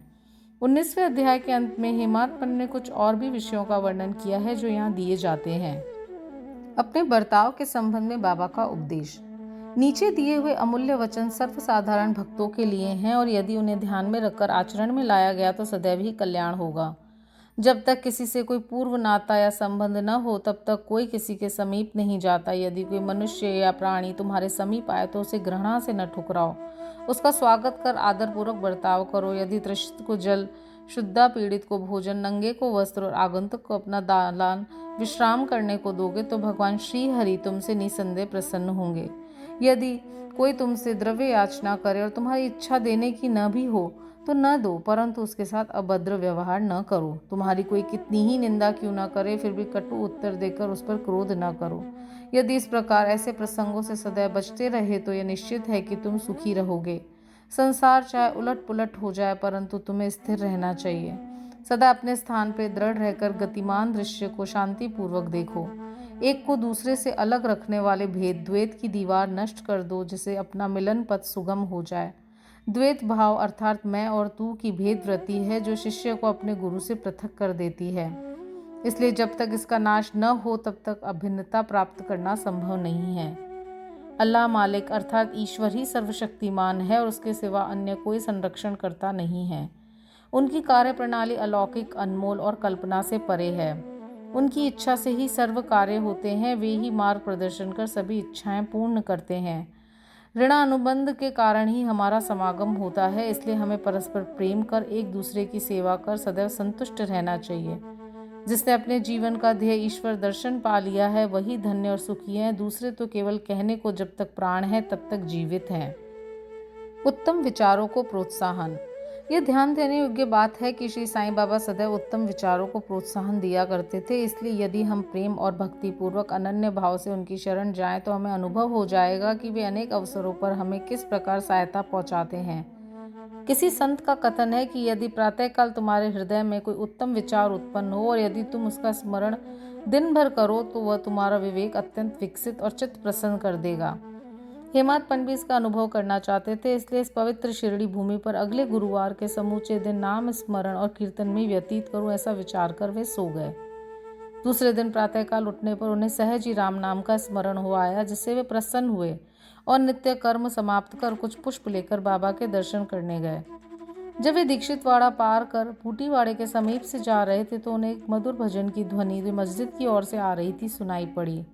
एक नाथ का यह भजन औरंगाबाद कर मधुर लय पूर्वक बाबा के समक्ष गा रहे थे। गुरु कृपा अंजन पायो मेरे भाई, राम बिना कुछ मानत नाही। अंदर रामा बाहर रामा, सपने में देखत सीता राम। जागत रामा सोवत रामा, जहाँ देखे वहीं पूरन कामा। एका जनार्दनी अनुभव नीका, जहाँ देखे वह राम सरीखा। भजन अनेकों हैं परंतु विशेषकर यह भजन ही क्यों औरंगाबाद करने चुना? क्या ये बाबा द्वारा ही संयोजित विचित्र अनुरूपता नहीं है? क्या यह हेमाद पंत के पिछले दिन अखंड राम नाम स्मरण के संकल्प को प्रोत्साहन देना नहीं है? सभी संतों का इस संबंध में एक ही मत है और सभी राम नाम के जाप को प्रभावकारी तथा भक्तों की इच्छा पूर्ति और सभी कष्टों से छुटकारा पाने के लिए इसे एक अमोघ उपाय बतलाते हैं। निंदा संबंधी उपदेश। उपदेश देने के लिए किसी विशेष समय या स्थान की प्रतीक्षा न कर बाबा यथा योग्य स्थान पर ही स्वतंत्रता पूर्वक उपदेश दिया करते थे। एक बार एक भक्त ने बाबा की अनुपस्थिति में दूसरे लोगों के सम्मुख किसी की निंदा की। गुणों की उपेक्षा कर उसने अपने भाई के दोषारोपण में इतने बुरे कटु वाक्यों का प्रयोग किया कि सुनने वाले को तो उसके प्रति घृणा होने लगी। बहुधा देखने में आता है कि लोग व्यर्थ ही दूसरों की निंदा कर झगड़ा और बुराइयां उत्पन्न करते हैं। संत तो निंदा को दूसरी ही दृष्टि से देखा करते हैं। उनका कथन है कि शुद्धि के लिए अनेक विधियों में मिट्टी, जल और साबुन पर्याप्त है, परंतु निंदा करने वालों की उपयोगिता भिन्न ही होती है। वे दूसरों के दोषों को केवल अपनी जीवा से ही दूर करते हैं और इस प्रकार वे दूसरों की निंदा कर उनका उपकार ही किया करते हैं। जिसके लिए वे धन्यवाद के पात्र हैं। निंदक को उचित मार्ग पर लाने के लिए साईं बाबा की पद्धति सर्वथा ही भिन्न थी। वे तो सर्वज्ञ थे ही, इसलिए उस निंदक के कार्य को वे समझ गए। मध्याह्न काल में जब लेंडी शिरडी गांव के पास में बहने वाला नाला के समीप उससे भेंट हुई, तब उन्होंने विष्ठा खाते एक सूअर की ओर उंगली उठाकर उससे कहा कि देखो वह कितने प्रेम पूर्वक विष्ठा खा रहा है। तुम भी जी भर के अपने भाई को सदा अपशब्द कहा करते हो, यह तुम्हारा आचरण भी ठीक इसी के ही सदृश है। अनेक शुभ कर्मों के परिणाम स्वरूप ही तुम्हें मानव तन प्राप्त हुआ है, और इसलिए यदि तुमने इसी प्रकार आचरण किया तो शिरडी भी तुम्हारी सहायता क्या कर सकेगी। भक्त ने उपदेश ग्रहण कर लिया और वहां से चला गया। इस प्रकार प्रसंगानुसार ही वे उपदेश दिया करते थे। यदि उन पर ध्यान देकर नित्य उनका पालन किया जाए तो आध्यात्मिक ध्येय अधिक दूर न होगा। यह कहावत प्रचलित है कि यदि मेरा श्री हरि होगा तो मुझे चारपाई पर बैठे बैठे ही भोजन पहुंचाएगा। यह कहावत भोजन और वस्त्र के विषय में सत्य प्रतीत हो सकती है, परंतु यदि कोई इस पर विश्वास कर आलस्यवश बैठा रहे तो आध्यात्मिक क्षेत्र में कुछ भी प्रगति न कर उल्टे पतन के घोर अंधकार में निमग्न हो जाएगा। इसलिए आत्मा अनुभूति प्राप्ति के लिए प्रत्येक को अनवरत प्रयत्न करना चाहिए, और जितना प्रयत्न वह करेगा उतना ही उसके लिए लाभप्रद भी होगा। बाबा ने कहा कि मैं तो सर्वव्यापी हूँ और विश्व के समस्त भूतों तथा चराचर में व्याप्त रहकर भी अनंत हूँ। केवल उनके भ्रम निवारणार्थी, जिनकी दृष्टि में वे 3.5 हाथ के मानव थे, स्वयं सगुण रूप धारण कर अवतीर्ण हुए। इसलिए जो भक्त अनन्य भाव से उनकी शरण आए और जिन्होंने दिन रात उनका ध्यान किया, उन्हें उनसे अभिन्नता प्राप्त हुई। जिस प्रकार की माधुर्य और मिश्री, लहर और समुद्र, नेत्र और कांति में अभिन्नता हुआ करती है, जो आवागमन के चक्र से मुक्त होना चाहते हैं वे शांत और स्थिर होकर अपना धार्मिक जीवन व्यतीत करें। दुखदायी कटु शब्दों के प्रयोग से किसी को दुखित न कर सदैव उत्तम कार्यों में संलग्न रहकर अपना कर्तव्य करते हुए अनन्य भाव से भय रहित तो उनकी शरण में जाना चाहिए। जो पूर्ण विश्वास से उनकी लीलाओं का श्रवण कर उनका मनन करेगा तथा अन्य वस्तुओं की चिंता त्याग देगा, उसे निसंदेह ही आत्म अनुभूति की प्राप्ति होगी। उन्होंने अनेकों से नाम का जाप कर उनकी शरण में आने को कहा। जो ये जानने को उत्सुक थे कि मैं कौन हूँ, बाबा ने उन्हें भी लीलाएं श्रवण और मनन करने का परामर्श दिया। किसी को भगवत लीलाओं का श्रवण, किसी को भगवत पाद पूजन, तो किसी को अध्यात्म रामायण व ज्ञानेश्वरी तथा धार्मिक ग्रंथों का पठन एवं अध्ययन करने को कहा। अनेकों को अपने चरणों के समीप रखकर बहुतों को खंडोबा के मंदिर में भेजा तथा अनेकों को विष्णु सहस्रनाम का जाप करने व छांदों के उपनिषद तथा गीता का अध्ययन करने को कहा। उनके उपदेशों की कोई सीमा न थी। उन्होंने किन्हीं को प्रत्यक्ष, बहुतों को स्वप्न में दृष्टांत दिए। एक बार वे एक मदिरा सेवी के स्वप्न में प्रकट होकर उसकी छाती पर चढ़ गए और जब उसने मद्यपान त्यागने की शपथ खाई तभी उसे छोड़ा। किसी किसी को मंत्र जैसे गुरु ब्रह्मा आदि का स्वप्न में समझा तथा कुछ हठ योगियों को हठ योग छोड़ने का निर्देश देकर चुपचाप बैठ धैर्य रखने को कहा। उनसे सुगम पथ और विधि का वर्णन ही असंभव है। साधारण सांसारिक व्यवहारों में उन्होंने अपने आचरण द्वारा ऐसे अनेकों उदाहरण प्रस्तुत किए, जिनमें से एक यहाँ नीचे दिया गया है। परिश्रम के लिए मजदूरी। एक दिन बाबा ने राधा कृष्ण माई के घर के समीप आकर एक सीढ़ी लाने को कहा। तब एक भक्त सीढ़ी ले आया और उनके बतलाए अनुसार वामन गोंद करके घर पर उसे लगाया। वे उनके घर पर चढ़ गए और राधा कृष्ण माई के छप्पर से होकर दूसरी छोर से नीचे उतर आए। इसका अर्थ किसी की समझ में ना आया। राधा कृष्ण माई इस समय ज्वर से कांप रही थी, इसलिए हो सकता है उनका ज्वर दूर करने के लिए उन्होंने ऐसा किया हो। नीचे उतरने के पश्चात शीघ्र उन्होंने सीढ़ी लाने वाले को 2 रुपये पारिश्रमिक स्वरूप दिया। तब एक ने साहस कर उनसे पूछा कि इतने अधिक पैसे देना क्या अर्थ रखता है। उन्होंने कहा कि किसी से बिना उसके परिश्रम का मूल्य चुकाए कार्य न कराना चाहिए और कार्य करने वाले को उससे श्रम का शीघ्र निपटारा कर उदार हृदय से मजदूरी देनी चाहिए। श्री सद्गुरु साईनाथार्पणमस्तु। शुभम भवतु। ओम साई राम। ओम श्री साईनाथाय नमः। ओम साई राम। श्री साई सच्चरित्र अध्याय 20। विलक्षण समाधान। श्री काका साहेब की नौकरानी द्वारा श्री दास कणु की समस्या का समाधान। श्री काका साहेब की नौकरानी द्वारा श्री दास कणु की समस्या किस प्रकार हल हुई, इसका वर्णन हेमात्मन ने इस अध्याय में किया है। प्रारंभ। श्री साईं मूलतः निराकार थे, परंतु भक्तों के प्रेमवश ही वे साकार रूप में प्रकट हुए। माया रूपी अभिनेत्री की सहायता से इस विश्व की वृहत नाट्यशाला में उन्होंने एक महान अभिनेता के सदृश अभिनय किया। आओ श्री साईं बाबा का ध्यान व स्मरण करें और फिर शिरडी चलकर ध्यान पूर्वक मध्याह्न की आरती के पश्चात का कार्यक्रम देखें। जब आरती समाप्त हो गई तब श्री साईं बाबा ने मस्जिद से बाहर आकर एक किनारे खड़े होकर बड़ी करुणा तथा प्रेम पूर्वक भक्तों को उदी वितरण की। भक्तगण भी उनके समक्ष खड़े होकर उनकी ओर निहार कर चरण छूते और उदी वृष्टि का आनंद लेते थे। बाबा दोनों हाथों से भक्तों को उदी देते और अपने हाथ से उनके मस्तक पर उदी का टीका लगाते थे। बाबा के हृदय में भक्तों के लिए असीम प्रेम था। वे भक्तों को प्रेम से संबोधित करते, ओ भाऊ अब जाओ भोजन करो। इसी प्रकार से प्रत्येक भक्त से संभाषण करते और उन्हें घर लौटाया करते थे। आह क्या दिन थे वे, जो अस्त हुए तो ऐसे कि फिर इस जीवन में कभी न मिले। यदि तुम कल्पना करो तो अभी भी उस आनंद का अनुभव कर सकते हो। अब हम साईं की आनंदमयी मूर्ति का ध्यान कर नम्रता, प्रेम और आदर पूर्वक उनकी चरण वंदना कर इस अध्याय की कथा आरंभ करते हैं। ईशोपनिषद। एक समय श्री दास गणों ने ईशोपनिषद पर टीका ईशावास्य भावार्थ बोधिनी लिखना प्रारंभ किया। वर्णन करने से पूर्व इस उपनिषद का संक्षिप्त परिचय भी देना आवश्यक है। इसमें वैदिक संहिता के मंत्रों का समावेश होने के कारण इसे मंत्रोपनिषद भी कहते हैं और साथ ही इसमें यजुर्वेद के अंतिम 40वें अध्याय का अंश सम्मिलित होने के कारण ये वात्सनेयी यदु संहितोपनिषद के नाम से भी प्रसिद्ध है। वैदिक संहिता का समावेश होने के कारण इसे उन अन्य उपनिषदों के अपेक्षा श्रेष्ठकर माना जाता है जो कि ब्राह्मण और आरण्यक अर्थात मंत्र और धर्म इन विषयों के विवरणात्मक ग्रंथ की कोटि में आते हैं।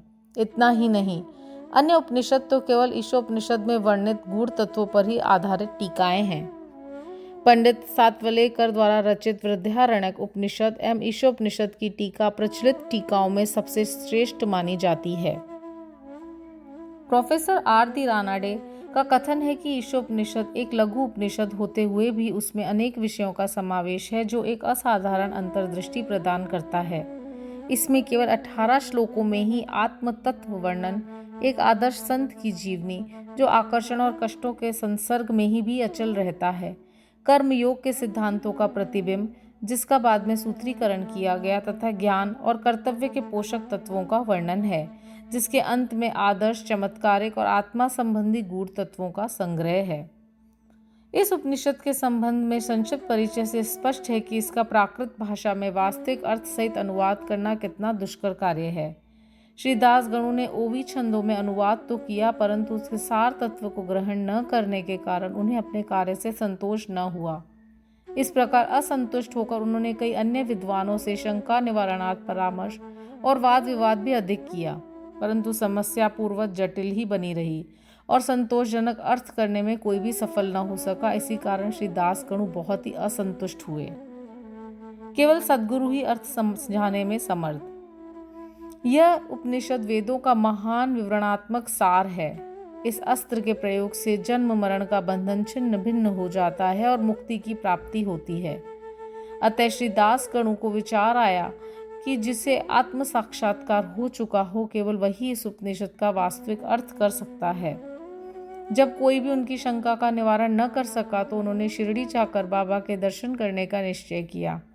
जब उन्हें शिरडी जाने का शुभ अवसर प्राप्त हुआ तो उन्होंने बाबा से भेंट की और चरण वंदना करने के पश्चात उपनिषद में आई हुई कठिनाइयां उनके समक्ष रखकर उनसे हल करने की प्रार्थना की। श्री साईं बाबा ने आशीर्वाद देकर कहा कि चिंता करने की कोई आवश्यकता नहीं, इसमें कठिनाई ही क्या है। जब तुम लौटोगे तो विले पार्ला में काका दीक्षित की नौकरानी तुम्हारी शंका का निवारण कर देगी।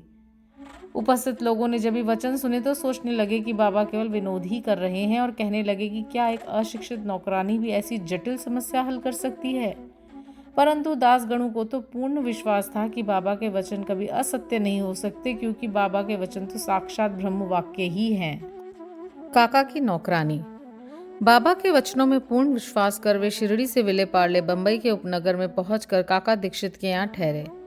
दूसरे दिन दास गणु सुबह मीठी नींद का आनंद ले रहे थे, तभी उन्हें एक निर्धन बालिका के सुंदर गीत का स्पष्ट और मधुर स्वर सुनाई पड़ा।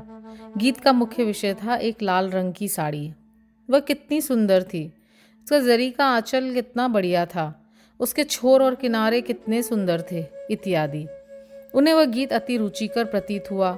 इस कारण उन्होंने बाहर आके देखा कि यह गीत एक बालिका नाम्या की बहन जो काका साहब दीक्षित की नौकरानी है गा रही थी। बालिका बर्तन मांज रही थी और केवल एक फटे कपड़े से तन ढके हुए थी।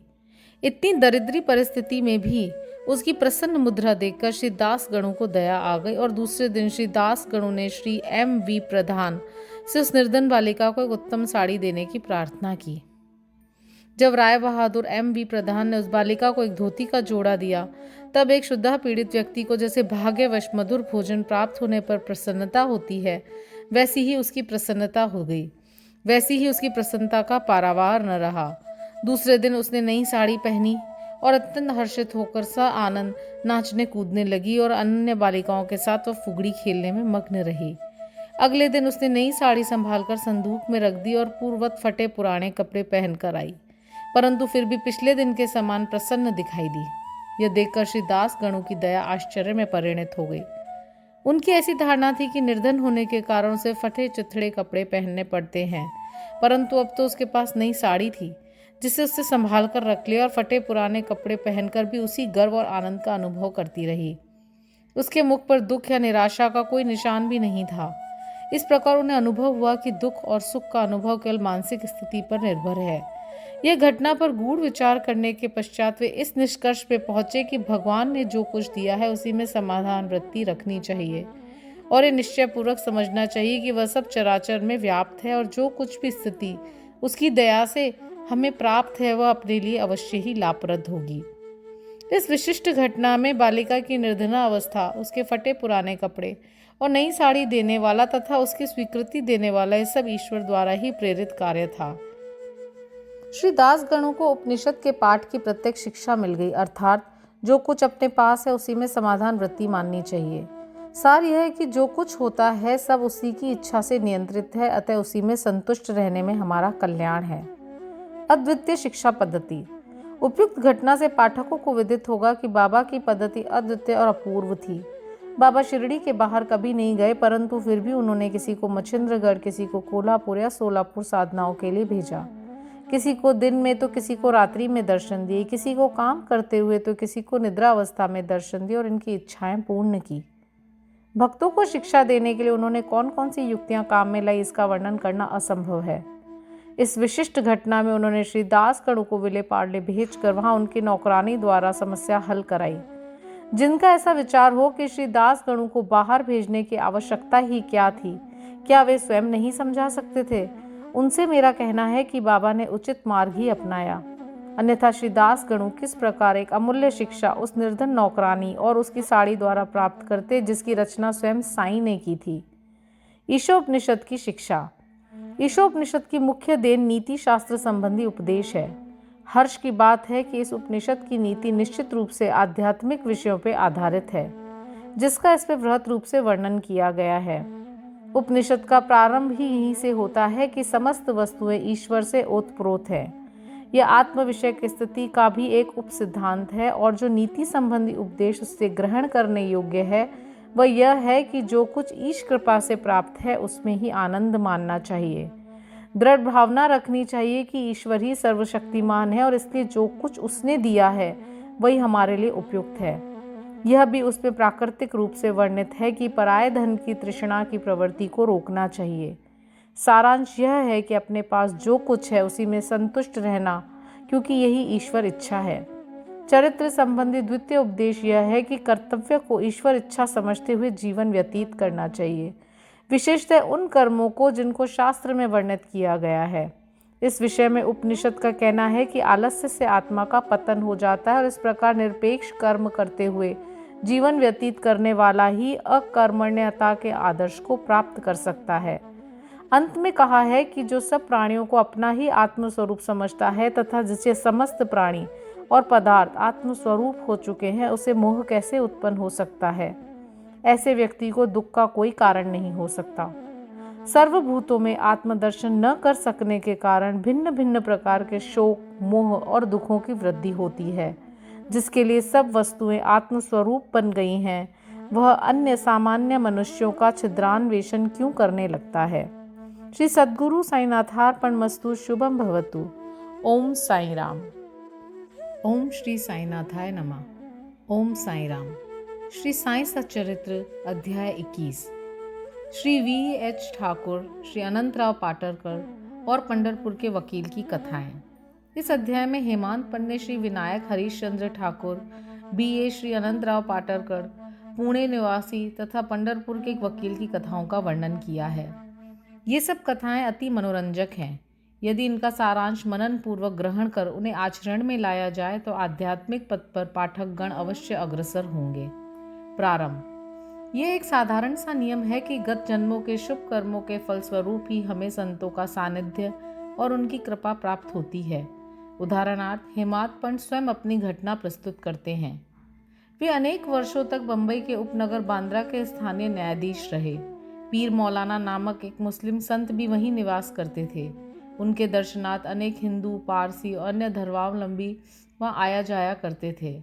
उनके मुजावर पुजारी ने हेमाद पंत से भी उनका दर्शन करने के लिए बहुत आग्रह किया, परंतु किसी न किसी कारणवश उनकी भेंट उनसे न हो सकी।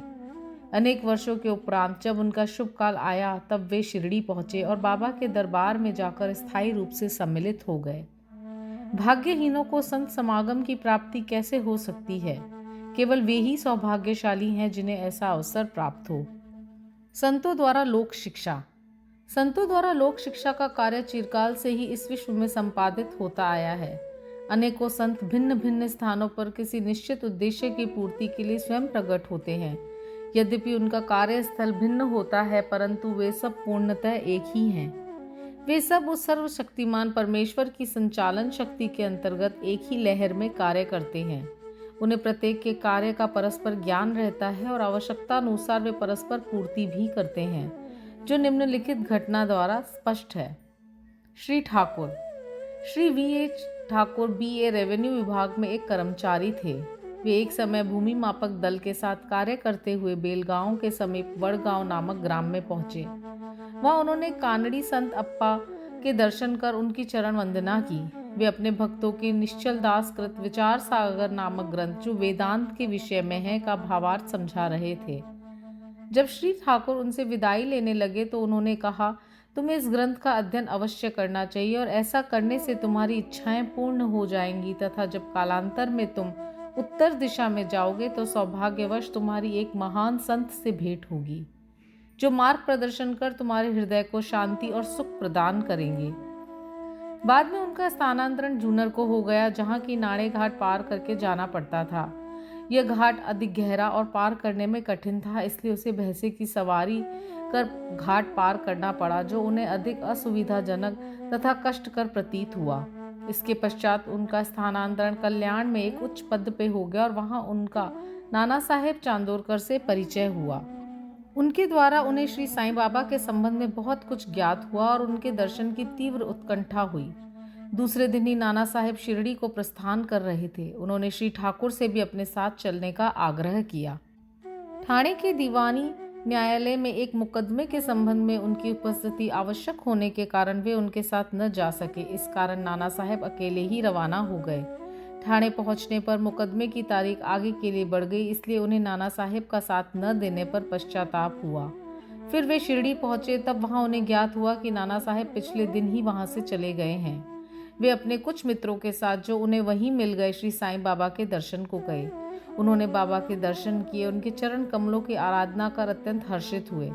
उन्हें रोमांच हो आया और उनकी आंखों से अश्रुधाराएं प्रवाहित होने लगी। त्रिकालदर्शी बाबा ने उनसे कहा, इस स्थान का मार्ग इतना सुगम नहीं जितना कि कानड़ी संत अप्पा के उपदेश या नाणे घाट पर भैंसे की सवारी थी। आध्यात्मिक पथ पर चलने के लिए तुम्हें घोर परिश्रम करना पड़ेगा, क्योंकि वह अत्यंत कठिन पथ है। जब श्री ठाकुर ने सार गर्भित शब्द सुने, जिनका अर्थ उनके अतिरिक्त और कोई न जानता था, तो उनके हर्ष का पारावार न रहा और उन्हें कानड़ी संत के वचनों की स्मृति हो आई।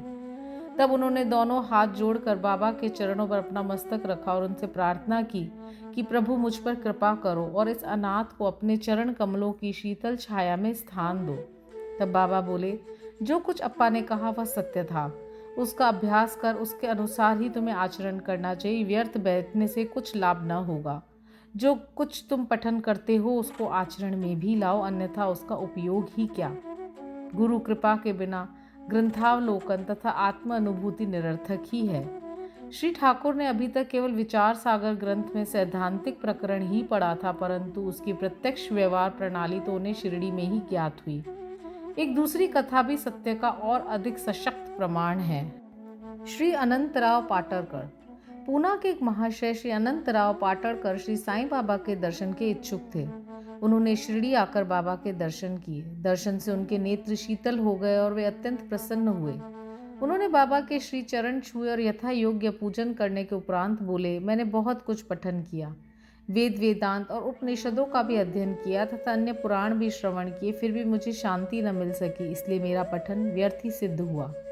एक निरा अज्ञानी भक्त मुझसे कई श्रेष्ठ है। जब तक मन को शांति नहीं मिलती तब तक ग्रंथावलोकन व्यर्थ ही है।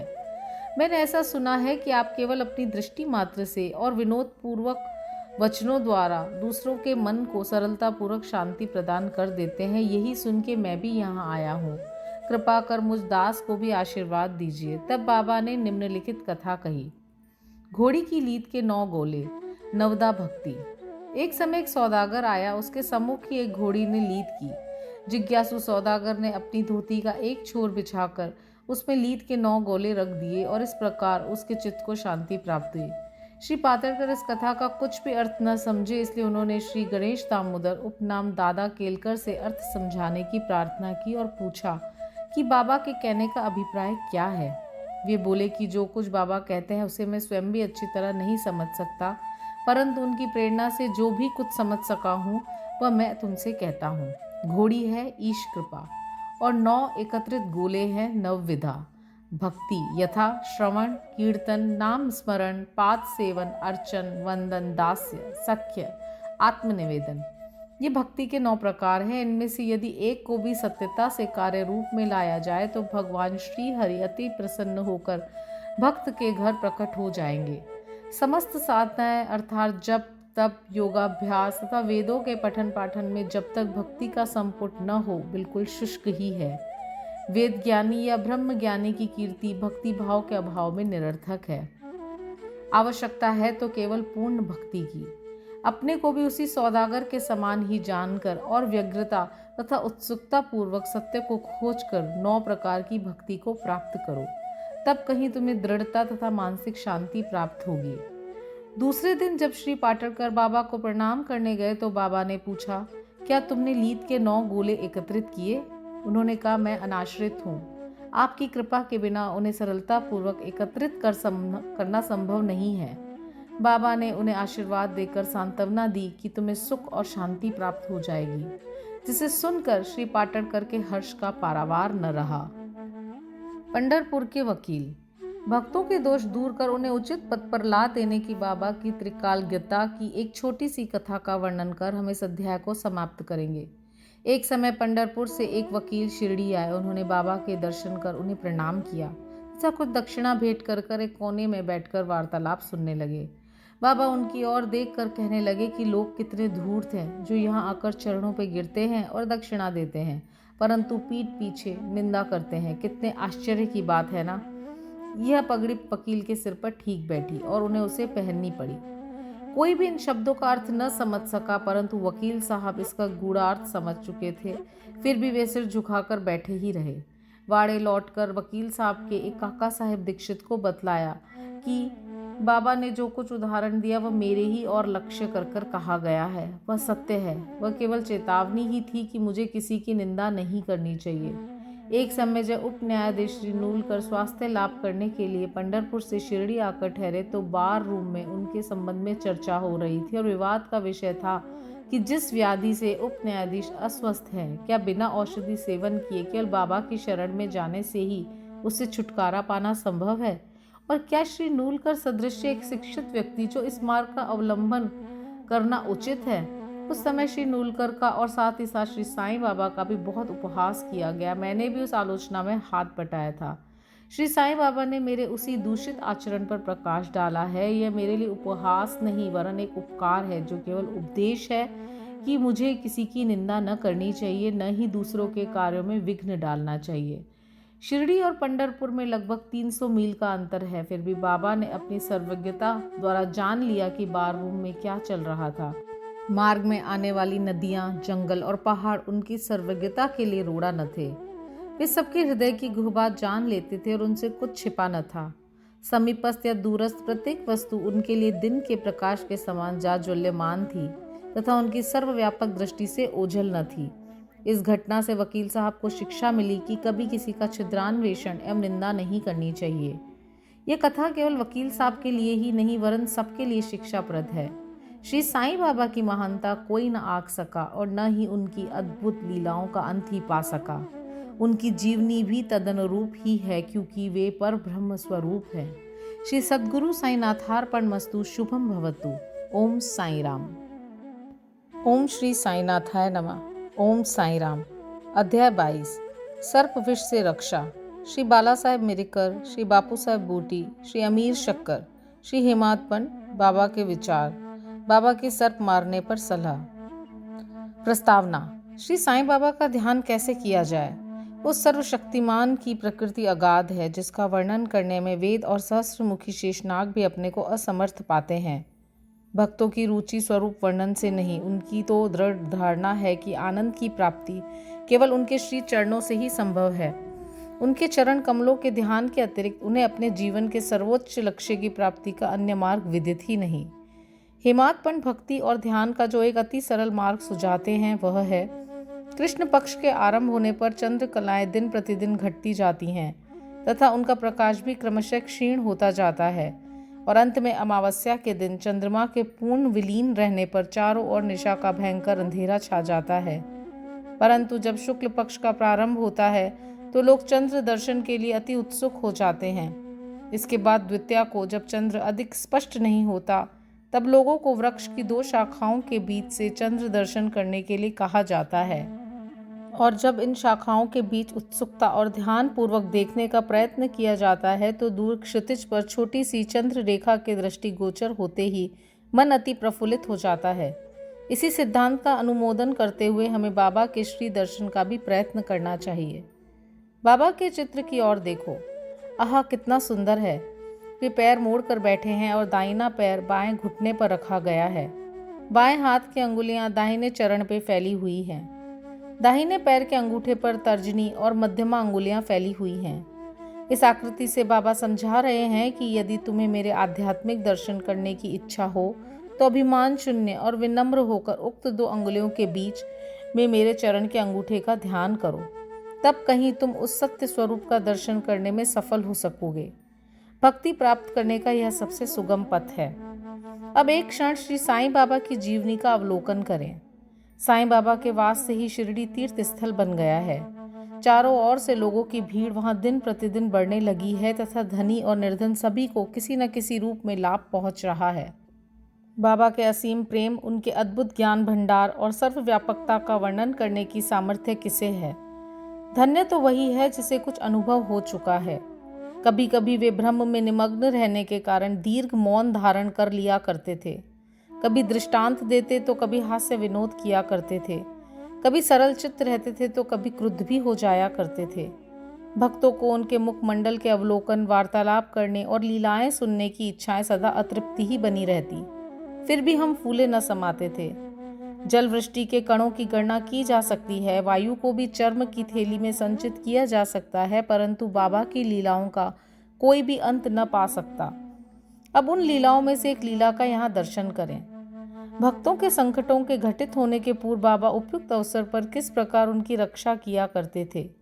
श्री बाला साहेब मिरिकर, जो सरदार काका साहेब के सुपुत्र तथा कोपर गांव के मामलतदार थे, एक बार दौरे पर चितली जा रहे थे। तभी मार्ग में वे साईं बाबा के दर्शनार्थ शिरडी पधारते। उन्होंने मस्जिद में जाकर बाबा की चरण वंदना की और सदैव की भांति स्वास्थ्य तथा अन्य विषयों पर चर्चा की। बाबा ने उन्हें चेतावनी देकर कहा कि जहाँ तुम बैठे हो वही द्वारका माई है। जो उसकी गोद में बैठता है वह अपने बच्चों के समस्त दुखों और कठिनाइयों को दूर कर देती है। यह मस्जिद माई परम दयालु है। सरल हृदय भक्तों की तो वह माँ है और संकटों में उनकी रक्षा अवश्य करेगी। जो उसकी गोद में एक बार बैठता है उसके समस्त कष्ट दूर हो जाते हैं। जो उसकी छत्र छाया में विश्राम करता है उसे आनंद और सुख की प्राप्ति होती है। तदुपरांत बाबा ने उन्हें उदी देकर अपना वरदहस्त उनके मस्तक पर रख आशीर्वाद दिया। जब श्री बाला साहेब जाने के लिए उठ खड़े हुए तो बाबा बोले कि क्या तुम लंबे बाबा अर्थात सर्प से परिचित हो, और अपनी बाईं मुट्ठी बंद कर उसे दाहिने हाथ की कुहनी के पास ले जाकर दाहिने हाथ को सर्प के सदृश हिलाकर बोले कि वह अति भयंकर है, परंतु द्वारका माई के लालों का वह कर ही क्या सकता है। जब स्वयं द्वारका माई उनकी रक्षा करने वाली है तो सर्प की सामर्थ्य ही क्या है। वहां उपस्थित लोग इसका अर्थ तथा मिरिकर को इस प्रकार चेतावनी देने का कारण जानना चाहते थे, परंतु पूछने का साहस किसी में भी न था। बाबा ने श्यामा को बुलाया और बाला साहब के साथ जाकर चितली यात्रा का आनंद लेने की आज्ञा दी। तब श्यामा ने जाकर बाबा का आदेश बाला साहेब को सुनाया। वे बोले, मार्ग में असुविधाएं बहुत हैं, अतः आपको व्यर्थ ही कष्ट उठाना उचित नहीं है। बाला साहेब ने जो कुछ कहा वह श्यामा ने बाबा को बताया। बाबा बोले कि अच्छा ठीक है, न जाओ। सदैव उचित अर्थ ग्रहण कर श्रेष्ठ कार्य ही करना चाहिए। जो कुछ होने वाला है सो तो होकर ही रहेगा। बाला साहेब ने पुनः विचार कर श्यामा को अपने साथ चलने के लिए कहा। तब श्यामा पुनः बाबा की आज्ञा प्राप्त कर बाला साहेब के साथ तांगे में रवाना हो गए। वे 9 बजे चितली पहुंचे और मारुति मंदिर में जाके ठहरे। ऑफिस के कर्मचारी गण अभी नहीं आए थे, इस कारण वे यहाँ वहाँ की चर्चाएं करने लगे। बाला साहेब दैनिक पत्र पढ़ते हुए चटाई पर शांतिपूर्वक बैठे थे। उनकी धोती का ऊपरी सिरा कमर पे पड़ा हुआ था और उसी के एक भाग पर एक सर्प बैठा हुआ था। किसी का भी ध्यान उधर न था। वह सी करता हुआ आगे रेंगने लगा। यह आवाज़ सुन के चपरासी दौड़ा और लालटेन ले आया। सर्प को देखकर वह सांप सांप कहकर उच्च स्वर में चिल्लाने लगा। तब बाला साहेब अति भयभीत होकर कांपने लगे। श्यामा को भी आश्चर्य हुआ। तब वे तथा अन्य व्यक्ति वहां से धीरे से हटे और अपने हाथ में लाठियां ले ली। सर्प धीरे धीरे कमर से नीचे उतर आया। तब लोगों ने उसका तत्काल ही प्राणांत कर दिया। जिस संकट की बाबा ने भविष्यवाणी की थी वह टल गया और साईं चरणों में बाला साहेब का प्रेम दृढ़ हो गया। बापू साहेब बूटी। एक दिन महान ज्योतिषी श्री नाना साहेब डेंगले ने बापू साहेब बूटी से, जो उस समय शिरडी में ही थे, कहा, आज का दिन तुम्हारे लिए अत्यंत अशुभ है और तुम्हारे जीवन को भयप्रद है। यह सुनकर बापू साहेब बड़े अधीर हो गए। जब सदैव की भांति वे बाबा के दर्शन करने गए तो वे बोले कि नाना क्या कहते हैं, वे तुम्हारी मृत्यु की भविष्यवाणी कर रहे हैं, परंतु तुम्हें भयभीत होने की किंचित मात्र भी आवश्यकता नहीं है। इससे दृढ़तापूर्वक कह दो कि अच्छा देखें काल मेरा किस भांति अपहरण करता है। जब संध्या समय बापू अपने शौच गृह में गए तो वहां उन्हें एक सर्प दिखाई दिया। उनके नौकर ने भी सर्प को देख लिया और उसे मारने को एक पत्थर उठाया। बापू साहेब ने एक लंबी लकड़ी मंगवाई, परंतु लकड़ी आने से पूर्व ही वह सांप दूरी पर रेंगता हुआ दिखाई दिया और तुरंत ही दृष्टि से ओझल हो गया। बापू साहेब को बाबा के अभयपूर्ण वचनों का स्मरण हुआ और बड़ा ही हर्ष हुआ। अमीर शक्कर कोरले गांव का निवासी था, जो कोपर गांव तालुके में है। वह जाति का कसाई था और बांद्रा में दलाली का धंधा किया करता था। वह प्रसिद्ध व्यक्तियों में से एक था। एक बार वह गठिया रोग से अधिक कष्ट पा रहा था। जब उसे खुदा की स्मृति आई तब काम धंधा छोड़कर वह शिरडी आया और बाबा से रोग निवृत्ति की प्रार्थना करने लगा। तब बाबा ने उसे चावड़ी में रहने की आज्ञा दे दी। चावड़ी उस समय एक अस्वास्थ्यकारक स्थान होने के कारण इस प्रकार के रोगियों के लिए सर्वथा ही अयोग्य था। गांव का अन्य कोई स्थान उनके लिए उत्तम होता, परंतु बाबा के शब्द तो निर्णयात्मक तथा मुख्य औषधि स्वरूप थे। बाबा ने उसे मस्जिद में न आने दिया और चावड़ी में ही रहने की आज्ञा दी। वहां उसे बहुत लाभ हुआ। बाबा प्रातः और सायंकाल चावड़ी पर से निकलते थे तथा एक दिन के अंतर से जुलूस के साथ वहां आते और वहीं विश्राम किया करते थे। इसलिए अमीर को बाबा का सानिध्य सरलता पूर्वक प्राप्त हो जाया करता था। अमीर वहां पूरे 9 मास रहा। जब किसी अन्य कारणवश उसका मन उस स्थान से ऊब गया तब एक रात्रि में वह चोरी से उस स्थान को छोड़कर कोपर गांव की धर्मशाला में जा ठहरा। वहां पहुंचकर उसने एक फकीर को मरते हुए देखा, जो पानी मांग रहा था। अमीर ने उसे पानी दिया और जिसे पीते ही उसका देहांत हो गया। अब अमीर की कर्तव्य विमूढ़ हो गया। उसे विचार आया कि अधिकारियों को इसकी सूचना दे दूं तो मैं ही मृत्यु के लिए उत्तरदायी ठहराया जाऊंगा और प्रथम सूचना पहुंचाने के नाते मुझे इस विषय में अधिक जानकारी होगी। सबसे प्रथम मैं ही पकड़ा जाऊंगा। तब बिना आज्ञा शिरडी छोड़ने की उतावली पर उसे बड़ा पश्चाताप हुआ। उसने बाबा से मन ही मन प्रार्थना की और शिरडी लौटने का निश्चय कर उसी रात्रि बाबा का नाम लेते हुए पांव फटने से पूर्व ही शिरडी वापस पहुंचकर चिंता मुक्त हो गया। फिर वह चावड़ी में बाबा की इच्छा और आज्ञानुसार ही रहने लगा और शीघ्र ही रोग मुक्त हो गया। एक समय ऐसा हुआ कि अर्धरात्रि को बाबा ने जोर से पुकारा कि ओ अब्दुल, कोई दुष्ट प्राणी मेरे बिस्तर पे चढ़ रहा है। अब्दुल ने लालटेन लेकर बाबा का बिस्तर देखा, परंतु वहां कुछ न दिखा।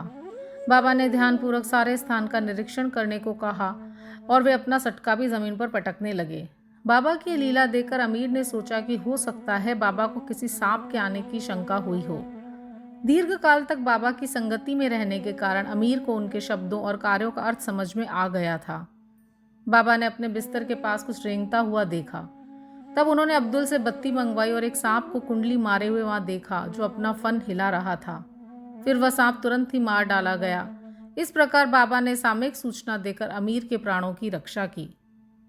हेमात्पन, बिच्छू और सांप। बाबा के आज्ञानुसार काका साहेब दीक्षित श्री एकनाथ महाराज के 2 ग्रंथों भागवत और भावार्थ रामायण का नित्य पारायण किया करते थे। एक समय जब रामायण का पाठ हो रहा था तब श्री हेमात्पन भी श्रोताओं में सम्मिलित थे। अपनी माँ के आदेशानुसार किस प्रकार हनुमान ने श्री राम की महानता की परीक्षा ली, यह प्रसंग चल रहा था। सब श्रोतागण मंत्र मुग्ध हो रहे थे और हेमात्पन की भी वही स्थिति थी। पता नहीं कहाँ से एक बड़ा बिच्छू उनके ऊपर आ गिरा और उनके दाहिने कंधे पर बैठ गया, जिसका उन्हें कोई भान तक न हुआ। ईश्वर को श्रोताओं की रक्षा स्वयं करनी पड़ती है। अचानक उनकी दृष्टि कंधे पे पड़ गई और उन्होंने उस बिच्छू को देख लिया। वह मृत प्राय सा प्रतीत हो रहा था, मानो वह भी कथा के आनंद में तल्लीन हो। हरी इच्छा जानकर उन्होंने श्रोताओं में बिना विघ्न डाले उसे अपनी धोती के दोनों सिरे मिलाकर उसमें लपेट लिया और दूर ले जाके बगीचे में छोड़ दिया। एक अन्य अवसर पर संध्या समय काका साहब वाड़े के ऊपरी खंड में बैठे हुए थे। तभी एक सांप खिड़की की चौखट के एक छिद्र में से भीतर घुस आया और कुंडली मारकर बैठ गया। बत्ती लाने पर पहले तो थोड़ा चमका, फिर वहीं चुपचाप बैठा रहा और अपना फन हिलाने लगा। बहुत से लोग छड़ी और डंडा लेकर वहां दौड़े, परंतु वह एक ऐसी सुरक्षित स्थान पर बैठा था जहां उस पर किसी के प्रहार का कोई भी असर न पड़ता था। लोगों का शोर सुनकर वह शीघ्र ही उसी छिद्र में से अदृश्य हो गया। तब कहीं सब लोगों की जान में जान आई। बाबा के विचार। एक भक्त मुक्ताराम कहने लगा कि चलो अच्छा ही हुआ जो एक जीव बेचारा बच गया। श्री हेमात्पन ने उसकी अवहेलना कर कहा कि सांप को मारना ही उचित है। इस कारण इस विषय पर वाद विवाद होने लगा। एक का मत था कि सांप तथा उसके सदृश जंतुओं को मार डालना ही उचित है, किंतु दूसरे का इसके विपरीत मत था। रात्रि अधिक हो जाने के कारण किसी निष्कर्ष पर पहुंचे बिना ही उन्हें विवाद स्थगित करना पड़ा।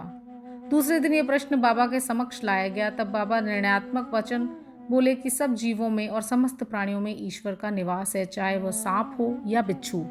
वे ही इस विश्व के नियंत्रण करता है और सब प्राणी सांप, बिच्छू इत्यादि उनकी आज्ञा का ही पालन किया करते हैं। उनकी इच्छा के बिना कोई भी दूसरे को हानि नहीं पहुंचा सकता। समस्त विश्व उनके अधीन है तथा स्वतंत्र कोई भी नहीं है। इसलिए हमें सब प्राणियों से दया और स्नेह करना चाहिए। संघर्ष एवं वैमनस्य या संहार करना छोड़कर शांत चित्त से जीवन व्यतीत करना चाहिए। ईश्वर सबका ही रक्षक है। श्री सद्गुरु साईनाथार्पणमस्तु। शुभम भवतु। ओम साई राम। सप्ताह पारायण तृतीय विश्राम।